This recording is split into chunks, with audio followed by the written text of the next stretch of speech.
Perfect. We're live.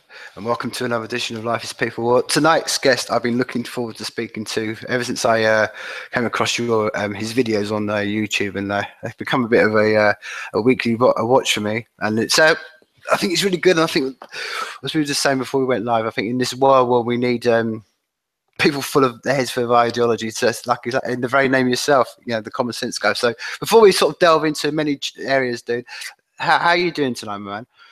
I'm doing absolutely fine. I've got my glass of wine, and I am ready to talk about anything we need to talk about. Perfect. Well, I mean, we would.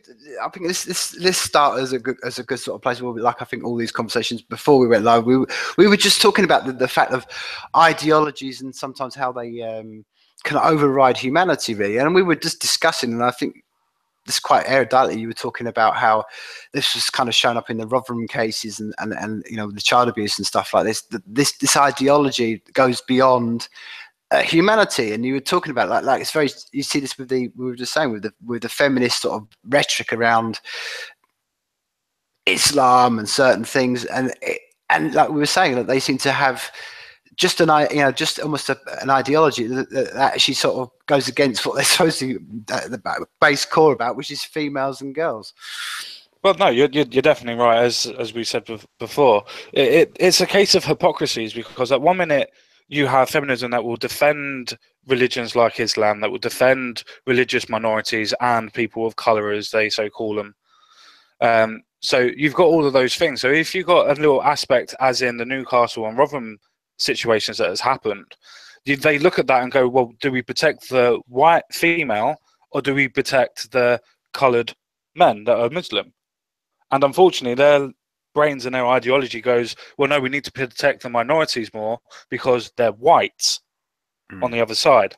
And that's what I personally think. I think the ideologies clash so much because they try to have such a broad ideology in general that it just clashes all the time, and they have to pick and choose what fights they have, and they forget that it's a feminist movement.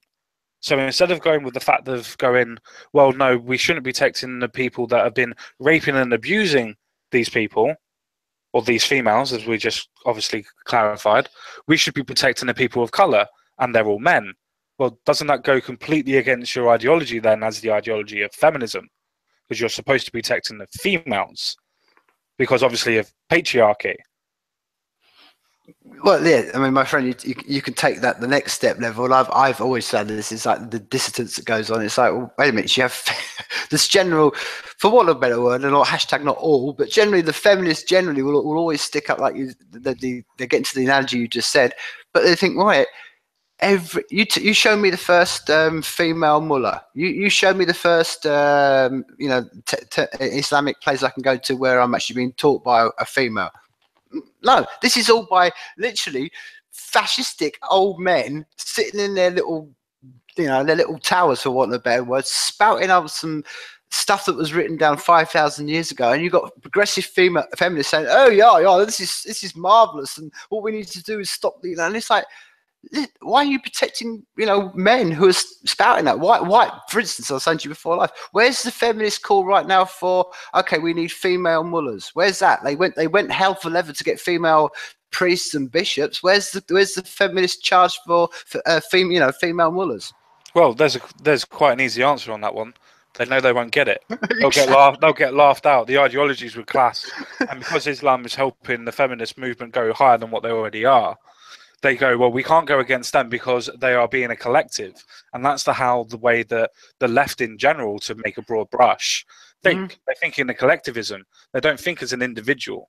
They don't think, well, we need to protect females in general. They think, well, these people are with us, the transgender people are with us, the gays are with us, and everything else like that. So we have to protect all of them. But no, your ideology is feminism.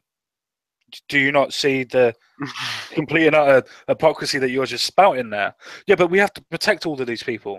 No, you're there to protect women. I don't agree with you, but if that's what your ideology states and you stand by it, that's what you're supposed to be following. You're supposed to be following the ideology that you state and set. But because you're so trying to be inclusive for everybody, to try and lift you up, because that's the only way you think that you can actually get anywhere, by being collectively lifted up, that you think that we have to protect everybody. And the thing is, you have to live on your feet rather than dying on your knees. Because if you choose to try and help everybody, you'll get stabbed in the back by everybody, because you cannot please everybody.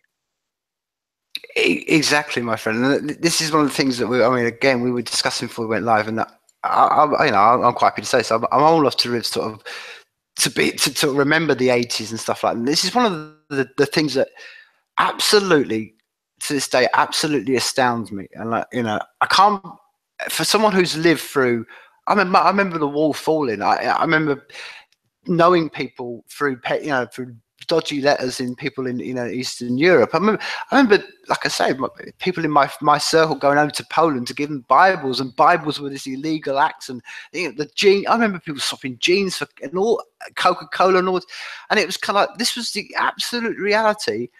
And in 25 years or less, it's just all been forgotten. And I know why, because we've turned as my generation. We all were all. That's what I'm saying, dude. I'm from the generation where we were all bring down the poll tax, da da da da da.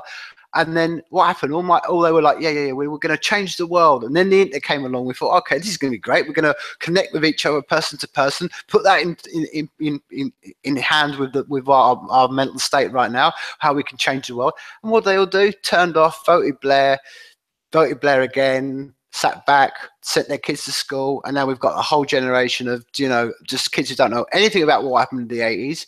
For so many reasons, and think that it's like nothing ever existed before 1990, and it's so, like you said, that collective thing is this. People can talk to people who live through the Eastern European experience. They can. These aren't people that happened 200 years ago. This is actual going on right now. I know people in Venezuela right now, but again, it's that echo chamber stuff you said, man, and it's not surprising that people are like that, particularly in schools when they've just been. And I think that's one of the, talking to someone like you who's based in the UK now, I think that's one of the biggest things that we've let slip is we've let the whole, we as adults, we as that generation have just gone, oh, well, of course they're fine. They're educators. And we've done it with everything in the state. We've turned everything into the state. We're, oh, they can educate our kids. They can now do this.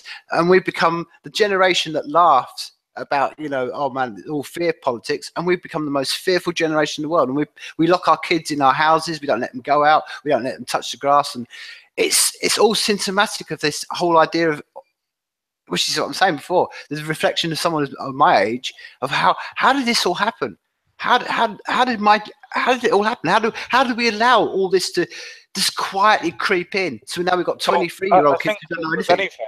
I think, like with anything, you've got the case of, as you said, not that you've allowed it, but it's creeped in. It's gone by step. And any ideology that comes sweeping through, everybody will fight against it. But if you do it step by step, you won't even know. I think it was Mark Twain, though I'm not 100% sure, so don't physically quote me on it. But I think he said the liberty and freedom will never be taken in one foul swoop. It will be taken step by step from under our noses. And that's exactly what you've just pulled up on. It's the fact that we've trusted the state so much, rather than doing our own research, realizing that these schools are not necessarily the best schools to send our kids to, and going, oh, well, it's a case of, oh, we live around the corner from this school, and the best school is about, I don't know, a bus ride away, but we haven't got enough money for the bus ride because we can't be bothered. So we're going to send them to this school instead. And then wonder why our kids end up going to drugs and going to the points of not getting a good education and following the wrong type of people and falling into the wrong kind of crowd, inverted air quotes used. The reason why they've fallen into the wrong type of crowd is because you've allowed them. At the end of the day, you can't blame the state for something that you've allowed to happen. I think that's the best thing about conservatism, is the fact that you don't blame the state. Yeah. It's the fact that you blame yourself. It's you. The buck stops with you. Exactly, my friend. That's the biggest sort of reflection I'm from someone that sits in the UK. Like, that was what we. It's like we're going through the same battles we did in back when I was 21, man. I mean, that battle up to me was won in the 80s, and we had that kind of collective versus individual stuff. That's why we had the 80s, and we had all that decisions made out. And we're like, yeah, well, actually, I'm in control of my destiny. Or the old, like you just saying that analogy, it's the analogy like we're all just thrown out of a plane. We've got to find the parachute. We've got to land safely. There is ultimately no one there for us. So that collective battle was all kind of what. But that's what I'm saying. And now I'm hearing 23-year-olds going, oh yeah, let's renationalise the railways and let's renationalise the electricity. And you're like, to me, dude, I'll tell you what it is on a bottom level. Me, it's like, what happened to this? Like the rock and roll generation have given a bunch of millennials that are kind of some, I don't know, wet dream of some nightmare. And it's like these kids don't understand anything, and you're like, I've got 23-year-olds telling me, preaching to me about the joys of nationalism. I'm like, you haven't got a clue. There's a YouTuber, I can't remember his exact name, but he's something like Soviet Jack or something like that. It's a play on Samurai Jack. I can't remember his name completely. And what he does is he lives in America, and he goes to these socialist rallies. And he was actually living in a socialist country beforehand. So when he goes up and he talks about them, he goes, well, how can you tell me how socialism is going to work when I've already lived through it? And then you get, as you said, you get these 23-year-olds, these 18-year-olds going, yeah, but you didn't live through real socialism. It's like it was real enough to kill like 2.5 million or 5.5 million or 10 million in total for Stalin over a long period of time. So yeah, it was real enough for them people that have gone. So why isn't it real enough for you to look back and reflect, going, well, I'm going down the same path? It's like what you say. It's like they're playing from the same playbook and thinking that things are going to change. It's like if you play a computer game and you try and go down the exact same path and you know you're going to die every time, but yet you keep on going down it because you think, maybe if I just do it exactly the same but a little bit quicker or a little bit slower, that I won't die. And you just go, well, no, that's the reason why you went down that way, because you're supposed to go a different way. To me, it just seems that the ideology itself is what is to blame, because it's been perpetuated by the educators. And that, in truth, lies the actual problem. It's the educators that don't actually educate the people, going, well, socialism is a good idea in practice. It's just the fact that, unfortunately, power corrupts absolutely. And no matter what happens when you get a dictator leader or your primary candidate for leader, eventually he will actually end up becoming corrupted because he will get too much power. And nobody ever says anything to do with that anymore. No, and I mean, man, let's go beyond that. I mean, I don't even know if socialism is good in practice, dude. I mean, this is the thing. I don't think it's. I mean, this is the thing. I think this is what I was just discussing beforehand. I think there's so many things we've just allowed to creep in. We've allowed to go, yeah, okay, we can say this and we can say, and it's exactly that. It's this nudge towards the slaughterhouse that we're all as a civilization going towards, because we just accept, and it's every little nudge that we accept is that little stage closer towards where we are now. Well, can I just clarify the point of what I meant by socialism? Obviously, we all have an NHS between me and you in this country. We all have an NHS. Socialist ideology. We all have an ideology of our schools. That's a socialist ideology. That's what I meant. If you take the best ideas from different places and different people, you get the best outcome, rather than just having a blanket brush and just saying, well, this is what it should be and we should do it for everything. We know that nationalising the railways didn't help. You need the competition between the virgins, between the East Coast, between the South Coast and whatever. You need that competition, because otherwise it's just a blanket cost and taxes will rise and everything else will just be completely stupid. It's the same thing for going to schools. Schools kind of needs the point of having the grammar schools as well as the normal schools. And the grammar schools need to be not run by the state, they need to be private. Because as soon as you have the private schools, you have the elevation of, we need to elevate our normal schools to go near, at least, the private schools, because otherwise everybody's just going to pay the money to go off there. And that's the point I was trying to make. Yeah. That you just take the best ideologies and the best part of them and make them your own, rather than just trying to blanket and fit a square circle into a circle.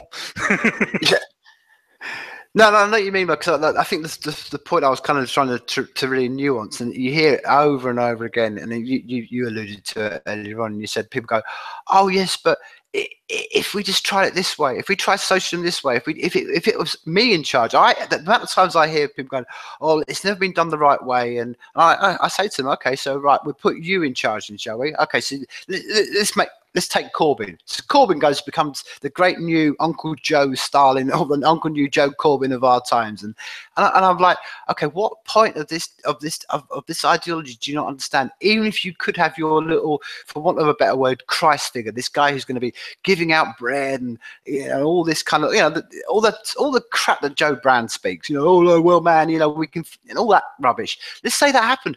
Haven't you seen from history? Don't you know it about human nature that even if you could elevate someone who was that Mr. Kind Hyde, the military would just be behind him first and go bump, and now we're going to bring in hardcore socialism, which is communism. Dude, I lived in Venezuela. I saw all this. I saw all the whole people like, yeah, man, let's get, and it was, and I've seen it, and now it was a nightmare that no one wants to talk about in this world. No one wants to speak about it. Every day this stuff goes on. It creeps and creeps and creeps in Venezuela, and everyone's worried about some, regions of Muslims going on, being persecuted on the other side of the world. I'm like, yeah. Well, what's going on? Why do we allow, like you said, and that was the nuance I was making, that people go, oh yeah, but if I try it differently, if we try this socialism thing different, it's really funny. It's really funny you say that, because Jordan Peterson made it, and I'm sure you know who Jordan Peterson is. Mm-hmm. He's made an extremely great point about this, where he will state that the people that say this have a God complex, to go that, yes, oh, it wasn't done properly. But yet you look at these people and you go, well, what about Gaddafi? What about all these other people that have done it? So many people have done it. It's not been just Stalin or whoever. There's been tons of people that have done it. Just because you think that you're going to do it better doesn't mean that you are going to do it better. And the fact that you think that you can do it better is the fact that you know that it's going to be destroyed because you think you can do it better. And that is already the point of a dictatorship. And that's where everything falls apart. Because socialism in itself cannot and will not ever work, because it takes away individual people's rights. Mm-hmm. As soon as you take individual people's rights, nobody can escalate themselves.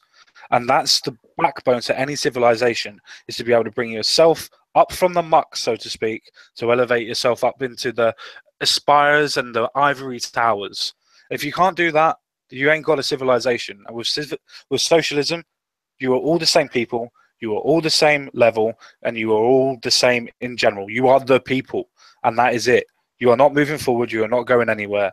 Yes, sure, there are some elements where people might get moved up and get a little bit of a Nobel Prize or whatever. But in general, and for general populace, it will not change and it will not move. And that's why people end up losing in general with socialism. Mm-hmm.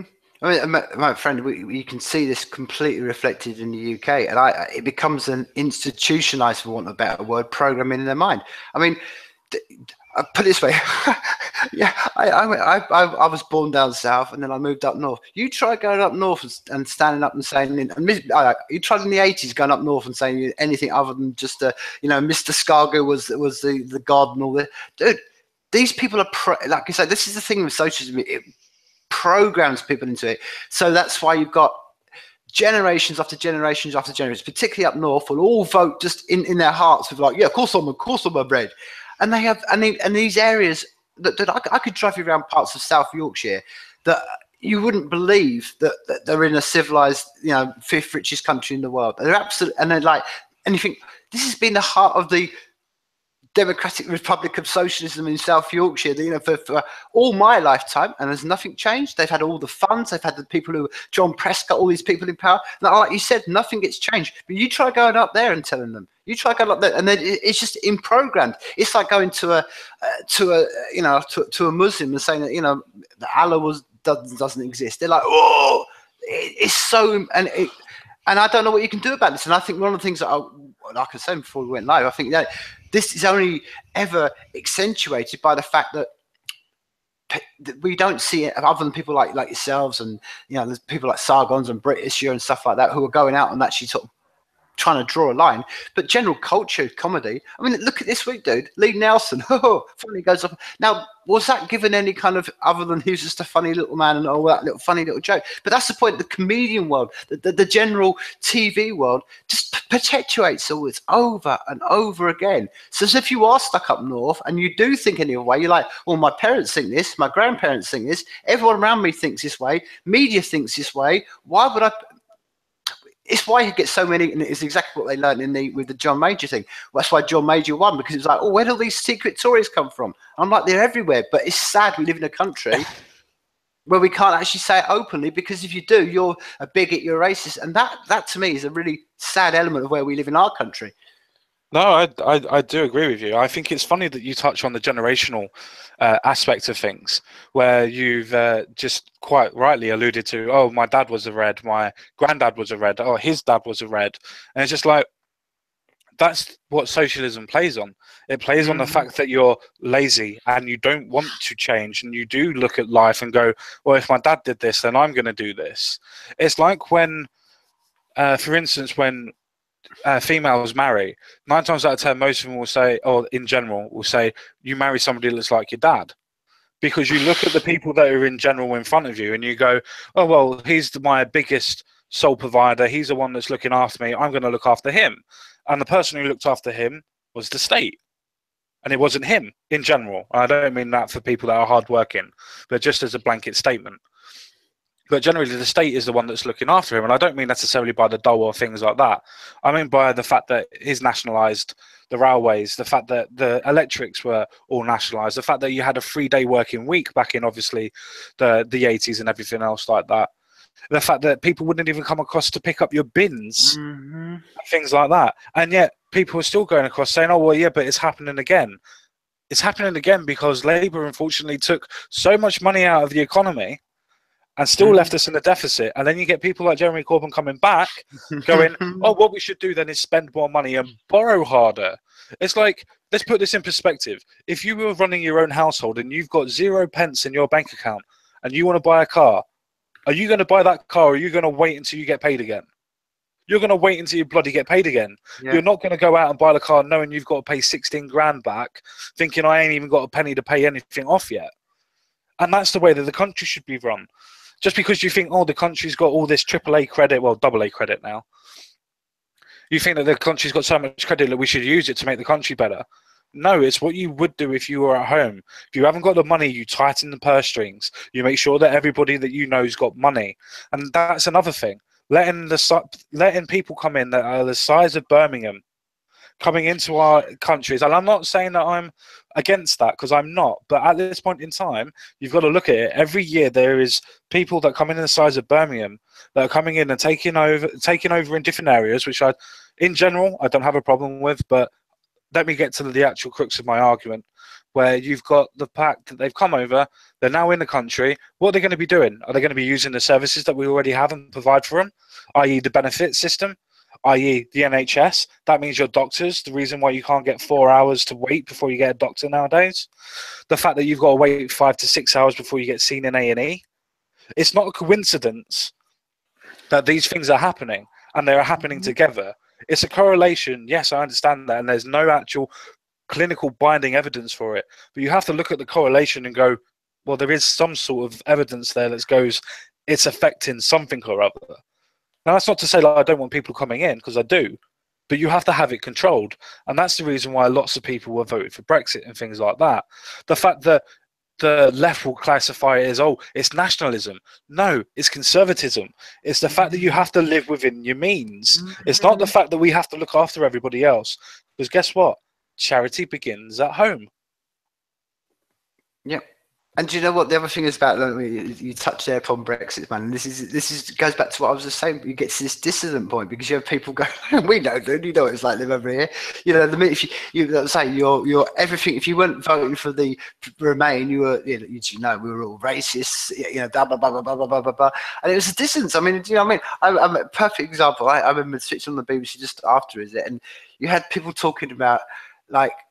And they couldn't. Almost like their head. It was like watching a sci-fi film from the 80s. Their head was almost like these robots exploding. Like, wait, you're Asian and you wanted you vote to vote in Brexit. What's going on? And they couldn't get it. They just couldn't get that thing because, like you said, they just put you all into groups and then on that. And this is the other thing that they don't forget. And this is the other thing I don't think it's really spoken about is that it's kind of like in the game of like real politics, for want of a better word, the sort of generalization goes in. Well, of course, the left are always going to open the doors to have immigrants in because it's kind of like, oh, it's cheap votes because they're going to be addicted to the welfare state, so therefore they're going to vote for parties that are going to keep the welfare state together. But what they don't realize is that most people, not hashtag not all, you know what I mean, but generally, why are all these people escaping? They're escaping these socialist nightmares. I mean, why do all the Venezuelan friends I've got who have left Venezuela? They don't want to go and live under socialism, and they don't want that ideology brought to them here. So when they come over here and you get someone going, oh, why would you vote Brexit? You come over here and they're like, yeah, that's why I did vote Brexit. I want to make something of myself. I lived in a country where I couldn't make anything of myself. I couldn't rise from the slums. I couldn't make anything of myself. I had everything I was done born on the ideology we are the collective. Even to the fact you're not allowed your own thoughts and your own beauty or anything. It's all collective. So why do you think I escaped and ran away across oceans to come here? And this is never forgotten. That's why people run and run and run. And they're never running from free market, capitalist countries. Oh, you don't see that. You're not seeing people legging it from England and going, oh, I know what I'm going to do. I'm going to go and run and live in the middle of Chad or Somalia or something. It doesn't happen. And this is the thing about all this immigration stuff, that there's distances. People go on and go, well, of course everyone brown's coming in, everyone's going to come in from Poland, they're all going to come in and they're all going to remain, and it's like they don't understand. And that's what I'm saying, it's that distance these people have, and they're almost, their heads explode because they can't put their ideology with the experience of real life. No, you're absolutely fine on that one. I completely and utterly agree with you. It's funny because whenever I have any sort of arguments with socialists or communists in general, I always go to them, do you want to own your own house? And 9 times out of 10 of them, they go, well, yeah, obviously. It's like, well, you wouldn't be able to do that in communism then because the government owns it. And then go, oh, yeah, but it doesn't matter because at least I'll be living there all the time. No, because if you're under communists, if they want to, they can throw you out because you don't own your house. You have no rights. You have no individual rights. You're a collective. As soon as you go against the government, you're no longer part of the people and you're part of the problem. So that's the way I always start with my arguments. But I always do find it funny when you talk to anybody in general that's a socialist or a communist and go, oh, well, why do you want to be a socialist? Why do you think you need all this? Oh, because the rich are too rich and the poor are too poor. It's like, do you know what it was like 10 years ago? Do you know how many more people were poor? Oh, yeah, but now there's hundreds of more people that are actually out on the streets. It's like, because one, there's 10 times the amount of people that were here. So one would increase that there is an increase in people that are outside. But look at the levels that they actually have. There's more chances for them to actually go out to shelters and things like that. Now, I'm not saying I'm insensitive to people that are homeless, because I understand that there are a lot of other different aspects to it. You have the mental illness aspect of people that are homeless. You have the dependencies that are people with homelessness. You also have the fact that they have got social anxiety issues that are the reasons why they're homeless. So I do understand there are particular reasons why they are homeless as well. But at the same time, there are places where people can go now. If under a socialist government, you wouldn't have people that are homeless. Do you know why you wouldn't have people that are homeless? Because they get shot. Because they're a plague on society. That's the reason why you wouldn't have people that are homeless. So when people come to me going, oh, we need to look after the NHS because it's the only thing that we've got. Yeah, I agree with you. Everybody agrees with you. Everybody goes, oh, Labour was the first party that actually put the NHS in power.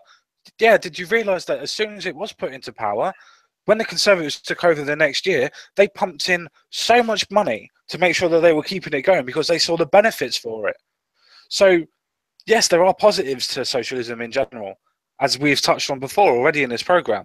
The ideology in itself is a corrupt ideology, but the goodness out of it that comes with it, as in helping people in general, yeah, it's a good point, good idea, but doesn't mean that you should have everything in the power of the state and nothing in the power of the person. Because once you have that, you've lost everything. There's no point in carrying on. Because everything you accrue and everything you earn will get taken away. Same as what it was in Cuba. If you're able to work, and whatever you earned and whatever you got, at the end of it, you got a massive death tax where around 80% of what you earned and what you owed was given back to the government, and you weren't even necessarily allowed to live in the house that your mum and dad paid for.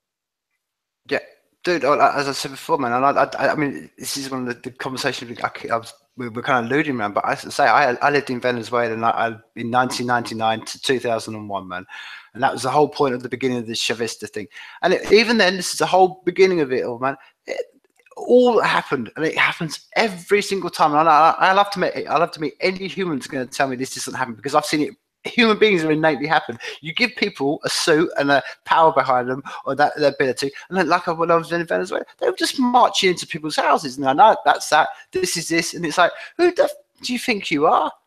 Who do you think that suddenly you can, just because, like you say, this, you've got a collective behind you, and it's this corruption that goes on. So like all that whole point of like you said, man, I think generally before people are, like you said, I mean, that's why I don't like the word. I don't even like the word socialism, because I think it's so, connotation is so bad. And they say we are, yeah, we of course will reach out. I mean, it's what have we seen in any situation that, you know, where we saw it in America recently with the hurricanes, you see it, people rush to the aid of other human beings, man. That's not socialism. That's what we're like. That's what's got us to this point of view. You know what I mean?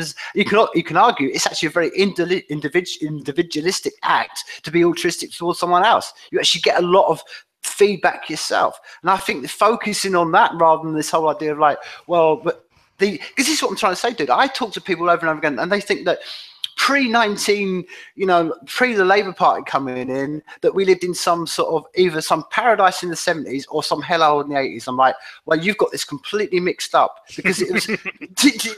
But I say all this, dude, because it's so scary, because it's like you said, it's just creeping in, and like it's so many things, and like I say, what people don't realise is all these little nudges go towards it.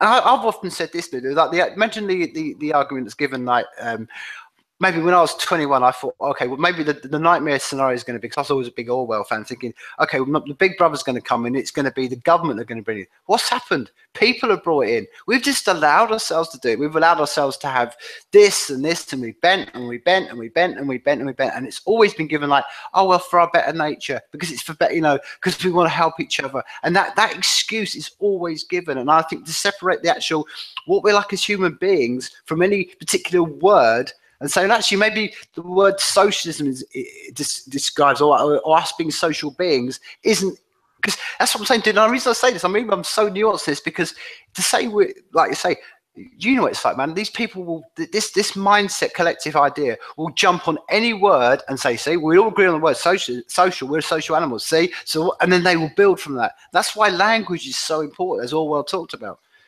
Oh yeah, definitely. No, definitely language is important. I've got a little point to that. You say that, oh, we don't like socialism, obviously, but then you go to the point of social justice. Why is that now being told as that it's acceptable? Because if you look at the language, and that's what you said before, the ideology in itself is a collective ideology, hence why it's a social justice. Mm-hmm. And that's what's scary, the fact that they are able to market and propagate the fact that, oh, well, this is social justice, we're here to help. No, you're here to make sure that everything's under collective, and the majority of the outcome is better than the actual point of actually getting your individual right. The quality of outcome is more better than the actual outcome itself. And no, it's not. It's the fact of, if you have two children that are next to each other, and you have one of them that has a capitalist point of view and is allowed to do what they want to do, yes, that kid has the choice of not doing anything with it. But at the same time, he has a massive choice of being able to become almost anything that he wants to, up to a CEO or an MP or the leader of the free world, so to speak, i.e. Donald Trump. If you have somebody that is in the conservative area, in a communist or socialist area, you are limited. You are told you are not allowed to go any higher than this point. Mm-hmm. If you're in a particular area, you are going to be a factory worker, or you're going to be a farmer, or you're going to be this. You do not get to decide what you're going to do. Yes, they do some sort of forms of aptitude every now and again, but in a general quarry, when you're in a particular house or a particular area, you are told to work in your closest areas. You are assigned work. You're not chose to go to work. You were assigned. And I think a lot of people misinterpreted what that is. Oh, I'd love to be able to get a job just like that. No, you're not getting a job. You're being told that you are working there, and that is it. You're not moving anywhere else. You're not going to become a manager or anything else like that. But guess what? You want a co-op. You're supposed to own all of that. And guess what? With the co-op, you don't actually own anything because it's owned by the states, because you're not allowed to own anything. Mm-hmm. It's all swings and roundabouts and all circles that are all decided and all designed to keep on making you think that you are going somewhere and being something, and you're not. Because everything is an illusion in a socialist or a communist state, because you don't own anything. And that's the scariest thing, where people go, oh, we're living in a matrix. It's like, if you want to live in a matrix, go live in a communist state. That's the matrix, the illusion of being able to hold on to something tangible in front of you like a car, and then the government going, well, we're going to ban all cars now, so guess what? Give us the car back. You've got no choice. You can't fight back, otherwise you're getting shot. You're not part of the people anymore. Mm-hmm. The other side of that, and this is, I think what you're seeing in, and that's again, it's I don't know, maybe I'm just going around too many times and something. Really, is carousels going around? What's going on with Google right now? You've got corporations, and this is one of the things, again, it's unbelievable. It's kind of like this creeping, nudging socialism isn't just coming from your radical Corbynites and all that. Oh no, it's coming from, what company isn't bending over to this now? You've got Google bending over to it. YouTube, we know the YouTube, Twitter wars going on. Every company wants to bend over for it, and it's kind of like, wait, the free entrepreneurs and the capitalists aren't even sticking up for their own game. And I think on the other side of this, I think this is the other element I find really frustrating, because when I was in my 20s and feeling, when I see a 20-year-old and I talk to a 20-year-old, and I think, I can understand where this passion comes from. I can understand why you look around the world and you think, well, why is it? And maybe a lot of it is just naivety. What's the old saying that if you vote Conservative when you're 25, you've got no heart, or what's that? That whole point. I mean, you may not have heart when and as you get older, your head takes over. And so I get all that passion that these kids feel. But the point I say to them, the amount of times I say to people, I mean, you sure must be the same thing. Wow. When I was 20, I had to walk to the end of a street to go to a red phone box to ring somebody. I had to, if I wanted to listen to any kind of music that wasn't, in my one record shop, in my one town next to me, I had to go to some fanzine. There wasn't such things as, I had free TV channels. There was this what we've got right now. All these tools have been were a dream for me when I was 21. And I say to people, you've got all these tools, you've got them, literally, look what we're doing. We're connecting, you've got the internet, and okay, maybe it's shabby, maybe it's not the best we've got, but but we've got more than I ever dreamed of when I was 20. And like you say, and it's like, oh, I wish I could have a job. And like, you've got the tools in the world. You should, from a better word, where's the old gumption in people? Where's the get up and go? And like, man, you could do anything right now, and you've got all the tools, and it's like, no, well, actually, what I want is I want an equal wage, and I want to live in a little box outside a little room and make sure. And it's like, what happened? We've got all these tools. It's so funny that you've touched on this, because this is an idea that I've had for a very long time, where I've always thought that with people that are in universities, and I know that not all of them vote Labour, and I know that not all of them are Labour supporters. I understand that. But in general, you've got so many people that are in universities now going, oh, I'm going to go work for McDonald's, but I can't get a house. So I want the McDonald's wages to go up so I can buy a house. And it's just like, no, McDonald's is used there for a stopgap. It's not there as a career. You go get a career. That's why you went to university. It's like with these people with the nurses. Now, I'm not saying that a lot of them don't use food banks. I presume a lot of them do, because it's cheaper than actually going out and buying your shopping. But if you're on 22 to 26 grand a year being a nurse, which is what you're starting at, I'm sorry, but I used to be a security officer or a security guard or whatever you want to call it, and I only earned 17 to 18 grand a year, and I was all right to live on my own. I was all right to rent. I might not have been able to buy a house or buy a car outright, but I could go on holiday. I could still go out and rent my car, so to speak, on HP and whatever, or go out and buy a cheaper car. I could do all of that. But so many people want everything right now, right on top of it, and think that they're owed something. Well, let me tell you, you're not owed anything. You're there to make your own choices, your own life. It's fine when people go, oh, I might get discovered and become a footballer, or I might be discovered and become a singer. It's like, you will never be discovered. You've got to work for it. Anybody right. that ever says that, oh, I was just playing in the park and I got picked up, bullshit. Bullshit. You may have been scouted at that point, but when you were actually becoming a star, you were training every day. You were playing matches every other day or whatever. You were doing something. You were forcing yourself to become better. You weren't discovered on that pitch where you were playing on a park or whatever. You were discovered after you put the work in. It's like what people go, oh, what's the difference between Cristiano Ronaldo and Messi? Oh, Messi's natural speed and spirit and everything else like that. Well, okay, well, you look at Cristiano Ronaldo then. Look what you can achieve with hard work and dedication then. Because he always said that it wasn't natural for him. He had to work at it. So if you look at Cristiano Ronaldo, that's hard work, that's dedication. That's what you can get. And that only happens in a capitalist state, in a free market area. You cannot work that hard in a communist area and get somewhere. You have to think that you are not owed anything and you have to go out and get it. Yep.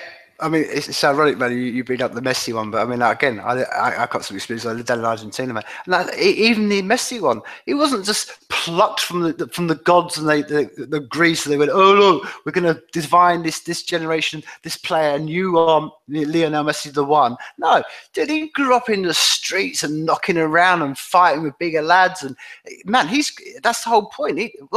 He's made the most of his talent, and a lot of it will be work.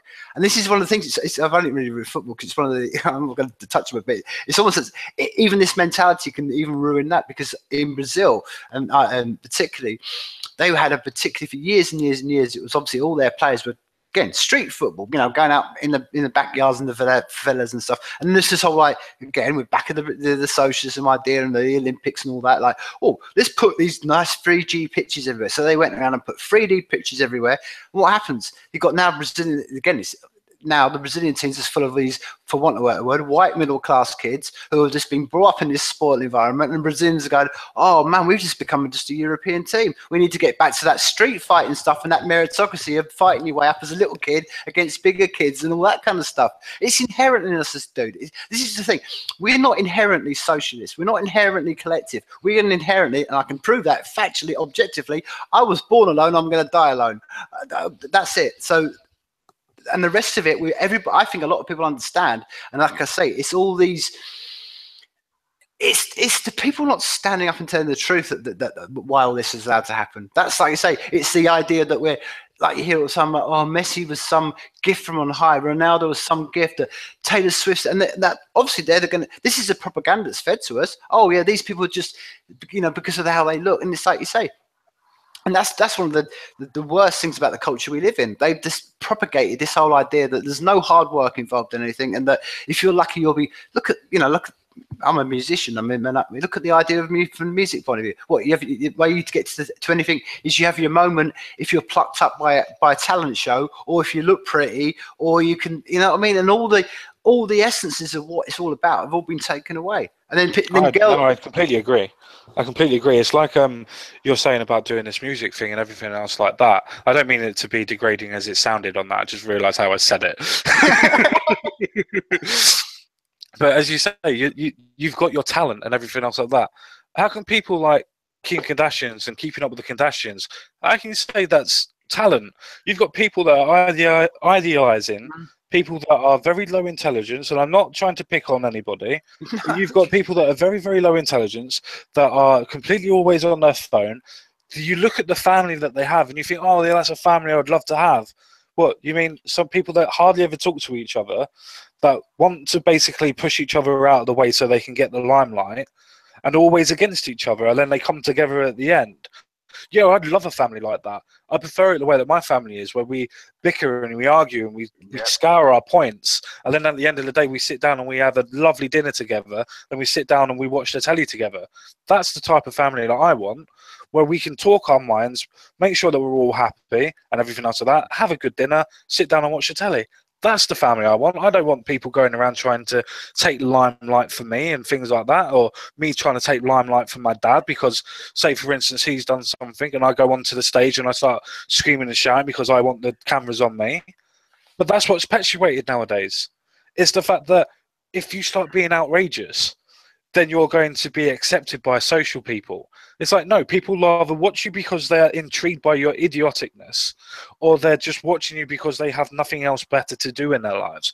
It's like with the biggest channels on YouTube, besides PewDiePie and things like that, and the gaming ones, most of them are people like Paul Logan or the Asian version. I can't remember his name. Sorry, Cake or whatever it is, and they just come out and they just absolutely, excuse my language, I don't know if I'm allowed to swear or not, but they absolutely shit on people.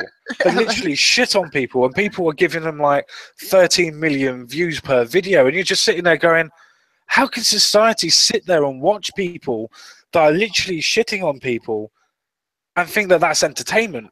That's the level of barbarity that people go down to see, and then to go, oh yeah, but we're all for diversity. So you're all right for people that are on the internet taking the piss out of women, going, oh, you're going to come over and I'm going to get some naked nudes off of them. But then you're going to perpetuate that you're a feminist and that you believe in the equality of females. Well, guess what? You've kind of shot yourself in the bloody foot. Yeah, man, it's exactly what I was saying to you this afternoon. I mean, I watched Reach for the Skies last night, and I was thinking, like I said to you earlier on, I mean, that film would never be remade now. B, when was the last time you saw it? And C, thinking this is all, you know, like the point I was trying to make was like, this is actual history. And there you got, like you said, all the things you just said, an inspiring story, but no, that can't be shown right now because of the idea of what it was. And it's like, this is the thing I think someone that's kind of maybe my age is the scariest element about where with the times we live in. It's people have got no recollection of their history, and like I said before, people just think that, you know, pre-19, you know, Labour Party coming in Blair, that, oh yeah, if you were disabled, you died when you were 26. And that's what I'm saying. That's why I mentioned Douglas Bader and stuff. And he's like, that's what I'm saying. We as a species are tough. That's why we've got here. That's why we've survived all the planet, you know, the meteors and the rise and the fall of the tides. And, you know, nature's raw. And we've got through this, through various means, through whatever. But the idea that's what I'm saying, that this it's almost like I said, I think it's weak-minded. I think they've bred it. We've got a weak-minded nation in many ways, where people just go, oh, well, yeah, but if we didn't have the NHS and we didn't have this and we didn't have the government, we'd be. And they think, come on, man, we're better than this. This is the part of the world that gave us the Enlightenment. I live just miles away from where James Watt invented the steam engine. This isn't some fluke. This hasn't just happened because of, you know, and like I say, all this has just been forgotten. This is it's the old George Orwell one. I keep going back to it. It's the that doesn't do it. Put it into the fire can of history of that doesn't exist. And it's really, really, really scary. That's why I like people like Sargon, because he stands up and says, okay, look, I'm going to teach you a bit about history. I think this is another area that needs to be really generally. That's why I like about your channel. You're dealing with things that, a perfect example I'm talking about, man, and this is a fascinating one when you mentioned earlier on, but it's the general propaganda, like you do all the time, the Russell Howard show and stuff. But it's just the thing, this stuff just goes out there. It's the general white noise, and that nobody is so. And the thing about it is, it's not so much the intrinsic. Oh, okay, you're going to get frustrated about it. But it's like I said, that Orwell thing. It's small little words they put in. Before you know it, you have to do like you did, dissect a 40-minute video for something that is just a 5-minute joke, and it's so pernicious. Yeah, no, you're completely right. I mean, the thing is with the Russell Howard thing is, most of it wasn't actually that. The first one I watched, I wasn't that bothered about it. The missus likes to watch it. In fact, we watched it before we actually come on air. So, yay on that one. But the thing is with the Russell Howard thing is, he likes to contradict himself. Like, one minute he's like on today's episode, not to blow anybody's mind, he was like, oh, why did we leave the EU for, apart from a couple of racist blah, blah, blah, blah, blah.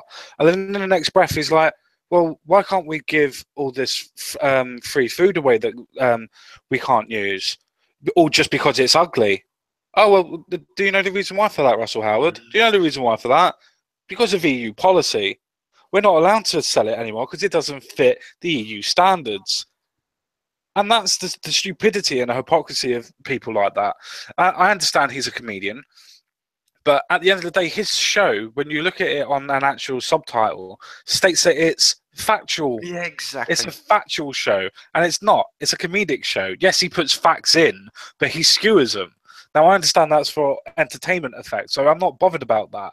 It's just the fact that it's so the propaganda there is just on such a level that if you have sort of any disagreement with it, you pick up on it in such a small millisecond. You pick up on the fact that, oh, this is this. Well, no, it's not. And then as soon as you pick up on that propaganda, the whole show's fucked for you. Because you just can't watch it anymore. Yeah. Because you know that there's propaganda in it.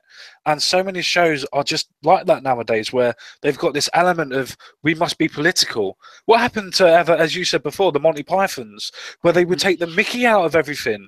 It's fine taking the mickey out of everything, but don't politicize it to make it the right side's wrong or the left side's wrong. Take the piss out of every person.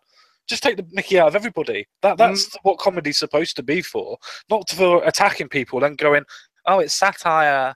It's like, okay, that's fine, but so why aren't you attacking Jeremy Corbyn, or why aren't you attacking the stupidness that he's doing, or the fact that Emma Code was the fact that she was lying in the middle of a bloody political speech, but yet you won't ever mention anything like that at all because it doesn't fit your narrative. And that's the difference, and that's the hypocrisy that I hate. If I do something wrong, I will come out and say I've done something wrong. If I'm coming out and going, oh, well, I think this ideology is wrong, and then I've changed my mind on it, I'll come out and say, I've changed my mind on it, it's okay. It's not that bad, I've looked at it, it's not that bad. But I suppose that takes a bit more gumption and guts to realise that you've actually done something wrong. And again, that's personal conscience, isn't it?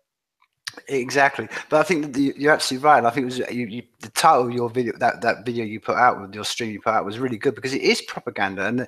And it's not just propaganda in the sense of, like you just said, just a general wishy-washy of what it is. And I wouldn't mind that. It's like, okay, dude, I mean, that's what I'm saying. When I see any supposed to be comedian, like, dude, why are you kiss-assing someone like this, Diane Abbott? You, like I said, where was the old idea with any politicians up there for up there for satirization? Where's, you know what I mean? Where's all that kind of attitude that was so I loved about the British, that we were very much kind of satirized, and we pulled anyone down from their pinnacle. But now it's kind of like you say. Reason why it's dangerous to me, not just a general white noise propaganda, is that Russell Howe's doing that, and like you say, and then it's all that Diane Abbott giving out. She plays her victim card, and like, okay, great, blah blah blah blah. Okay, so it's nice. That's maybe the audience is going to go for. But the propaganda element of it is that then gets into the you're right. We should police Twitter. We should police this, and that again passes into law, and before you know it, you're like, and that's the other side of this, because this is the other element. We've kind of had this conversation before, but like we're into this, and we're now into it. But we haven't even mentioned free speech, and this is the element, the dangerous elements of people like Russell Howard and stuff, because they do it, they get the masses excited, the law goes through, boom, it's passed, it's another one goes through, and it's this constant, and before you know it, you're like, well, what happened to our internet? What happened to our freedom? What happened to these things? Now, I don't mind that, because it plays into the theme you're just talking about. This is the whole point. Okay, that's why it's down to people like it is right now. There's people building platforms and seeing the potential in actual decentralized computer systems, and they're seeing the potential of, I can see cryptocurrency is a way of taking some of the power out of the governments and some of the power out of this creeping. And people, that's to me some of the most innovative stuff, and people who are really foreseeing and trying to fight back against this creeping collective idea are the people that are into technology. But they're, but that's what I'm saying. It's fascinating that we're in this, like I say, this age where people like Russell Howard will get up that's propagated, that changes the law, everyone laughs at it, like and nobody thinks anything about it until it's all their stuff gone around, and you're like, yeah, do you know? And that is, it's like I say, it's the reason why the herd mentality is so secure for people, because if you're in the middle of the herd, it doesn't affect you. It's the outliers it affects first. It's like, people like, the creators, people, who cares about them? Who cares if they're being wiped off? It doesn't do that. That's why you stick in the herd. But you ultimately, as you realise, that herd is being pushed towards the slaughterhouse. Exactly. No, you're completely right on that side. I love the thing on what you said about the internet on itself. I've always had this little bit of theory. I've always thought that the politicians may not talk about it in abstract anymore, as in what's the difference between the left, what's the difference between the right, what ideology do you have, what propaganda is being spoken about. But you go on things like YouTube, you can go on a video and find people that dislike Christianity. You can go on a video and find out people that hate the people that talk about Christianity. You can go for the people that don't like social justice warriors, but you can also find people that do like them, and you can find out the difference in the ideologies, find out what the crux of their arguments are, and then you can make your own goddamn decision. The thing with nowadays is people hide behind doors and go, oh, we shouldn't be talking about that in public anymore. Why? It's not taboo. I mean, the thing is that we go on about like pornographic stuff nowadays. I mean, you look at the sexual exploitation of people in general. I'm not going on a feminist rant on this point, but you look at the generalization of models and things like that have to be these specific sizes and everything. You look at that and you go, well, isn't that a taboo subject? Well, yeah, it is. So why are people trying to say that you should be fat acceptance? I use that term very, very loosely because it's just an idiotic thing to go down, but the ideology is a good idea, as in to accept people the way they are. Yeah, I agree with you. But if you're going down the route where you're going to become a fat slob and not do anything, then yeah, you kind of need to do something. I have the right to criticize you if you're starting to become such a fat slob that you can't get off of your bed because you're too big. I have the right to be able to tell you that, especially as a friend, if I was a friend. Where everybody seems nowadays just to not talk about anything, and when you do talk about things, everything gets shut down. It's like using the Americas as an example. You've got people like Milo Yiannopoulos that get shut down for being a homophobic, dangerous person, and yet a dangerous racist. Sorry, and then you find out, not that nobody doesn't know anything about him. You find out that he's gay. He loves to have black people around him for whatever reason. Can't think why he likes that. For his orientation and everything. Can't think why. But you've got those two things that people are calling him, that he's homophobic and he's racist. And yet, sorry, he's gay and he loves black people. Yeah. So what's your argument?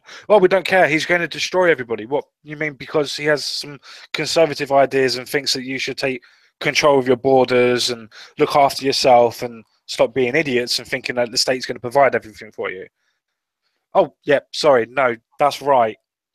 That completely goes against everything that you think, because you honestly think that the state owes you a living because you were born there. Exactly, my friend, and this is what I'm saying. I mean, ditto Ben Shapiro, ditto. You could go on and on and on with people like that. I mean, but what I find it fascinating, you mentioned about the internet, is that I think this is the frontier of things right now. I honestly think this is the frontier of where we're going to go, and I think on this frontier of where. I don't know. This is a reflection I can make from going down the rabbit hole of, like seeing what decentralization and platforms and cryptocurrencies and all that kind of rabbit hole. You go down that. The one thing you realize is that the genie's out the bottle. There's not this stuff is coming, and I don't know whether people go, it's going to take 5 years. The genie is out the bottle. People are already putting peer-to-peer networks up. They're already basic. I'm one. Dude, there's a few of us. We're just building a platform for creative people that's got a cryptocurrency involved in it, so you can actually, take ourselves completely out of the loop. And these are right now. We're, like I say, James Watt. We're at the clanky stage, and we're trying to knit these tools together. But that genie is out the bottle, and this to me is where I think that the forefront of everything's going to go towards, because I think we're going to see, what's the old analogy, that first they ignore, then they laugh, then they fight, then they realize they lose. And I think what we're seeing, the reflection of Trump, and we're seeing in all the reflection of all this, is we're seeing that I don't think that the general populace has woken up to the real revolution that's going on underneath their feet. They don't realize that what's going on with both sides. They don't realize that their internet is being curtailed, that their voices are being. They don't realize. They don't. Like I said before, they don't care what goes on. They're like, well, so what? That person got kicked off Twitter. I don't even go on social media, and it doesn't affect them. Like I said, that herd mentality. But it will affect them when you have to one day go, okay, put your finger into a thing to get anything into the state. You wait until that comes. You wait till they start going, okay, and that's why I'm saying to me, it's imperative to see what us people who are the, for want of a better word, the outsiders, is what we do with this technology. Because my worry, dude, and it's like I said before, I was there in 1994 thinking, oh, I remember sitting around in my 20s with loaders thinking, oh, this could really revolutionize the world. We've got this peer-to-peer thing going on. And we all sat back and went, oh, someone else is going to do it. And we all sat back and we all sat back. And like I said, that's the whole discussion we've had for now. That's why we've got the world we have right now, because people sat back and did nothing. So I think it's right now, it's imperative to me to think, what are the people who are the outsiders, like we've been speaking about tonight, what are we going to do? What, like I said, it's all right us talking about, we've got to have some gumption. That's what I love about you, about having you on tonight. You're a perfect example who's not just sitting there and talking like you're sitting there in a pub talking. You've got up and done something. You're making an action. You're doing something. And these are the great steps to be done. But it's, my question really is, what do you think, where do you think this is going to go with the people who are making content right now? Do you think, from the people you speak to, do you think they're in the circles and the content media, they're aware of what's going on with the decentralized platforms and this general kind of that's starting to arise? No, they definitely do in general. I mean, obviously, me and the British, and obviously the Yoga, but me and the British should normally talk about these type of subjects quite often for a very long time after we're off air. And we've noticed something that's quite worrying, where I think people that are on my type of platform, and obviously yours as well, but people that do these things that I do, where they're critiquing all the different things that are going on and everything, I think they've won the internet. But the thing is, it's not transitioning into government. It's not transitioning into the schools. It's not transitioning into real life. It's still taboo subjects to be talked about in general. And yes, there are a hell of a lot of pioneers that are coming out, like Bering, like Sargon, as you said before, like the Britisher, like the Yoga, that are all coming out and talking about these things. But it's not going on in real life. And because you're not going in your local area, I mean, as we touched on before, charity begins at home. If you want to make a change, you change the people that are around you. You change the area that's around you. It's like a ripple effect. You throw a stone into a pond. Yeah, sometimes that might not always go all the way around, but you can't just keep on throwing lots of stones in. You've got to change that bit that's in the middle. Otherwise, it just ripples and destroys the things that you've already started. I think that's what the worrying thing is, where you've got all these people that are on the internet, and they do have large followings. I mean, Sargon's got over 700 and something thousand subscribers. So you've got people that are like that, but yet it doesn't translate into the real world, because those 700,000 people are not necessarily having these conversations with their best mates. They're not necessarily having conversations with people that they think that they should have them. They're not teaching people. They're not going into academia. They're not doing anything with it. Yeah, they know, but they're not doing anything with it. And I'm obviously at fault of that as well. I don't do anything like that in real life because I know that I'll get ridiculed for it. But that's the point. People need to start standing up. As soon as one person stands up, a lot of others will do. Exactly, my friend. I think it's not only is it. That's what I'm saying. I think it's imperative, man. And this is, I mean, maybe I don't want to sound like an old git, so I'm not an old git, man. But I've seen this is one of the things that people never forget, man. And they talk about all this. This is what I hear about, is all the nuclear stuff going on in Korea and stuff. I on a daily basis, growing up from the day I was born to literally my 20s, every day I was thinking this could be the, I remember as a child, I remember as a kid going to sleep every night, and I lived down in Sussex thinking it was just every day we just knew that the Russia could be setting off the bombs. Now maybe it was never going to be true, but that was just the constant fear, and like I'm saying, and it's because these creeping towards the slaughterhouse, no matter what happens when people don't stand up, man. That's the point. And it goes back to what we were saying earlier on.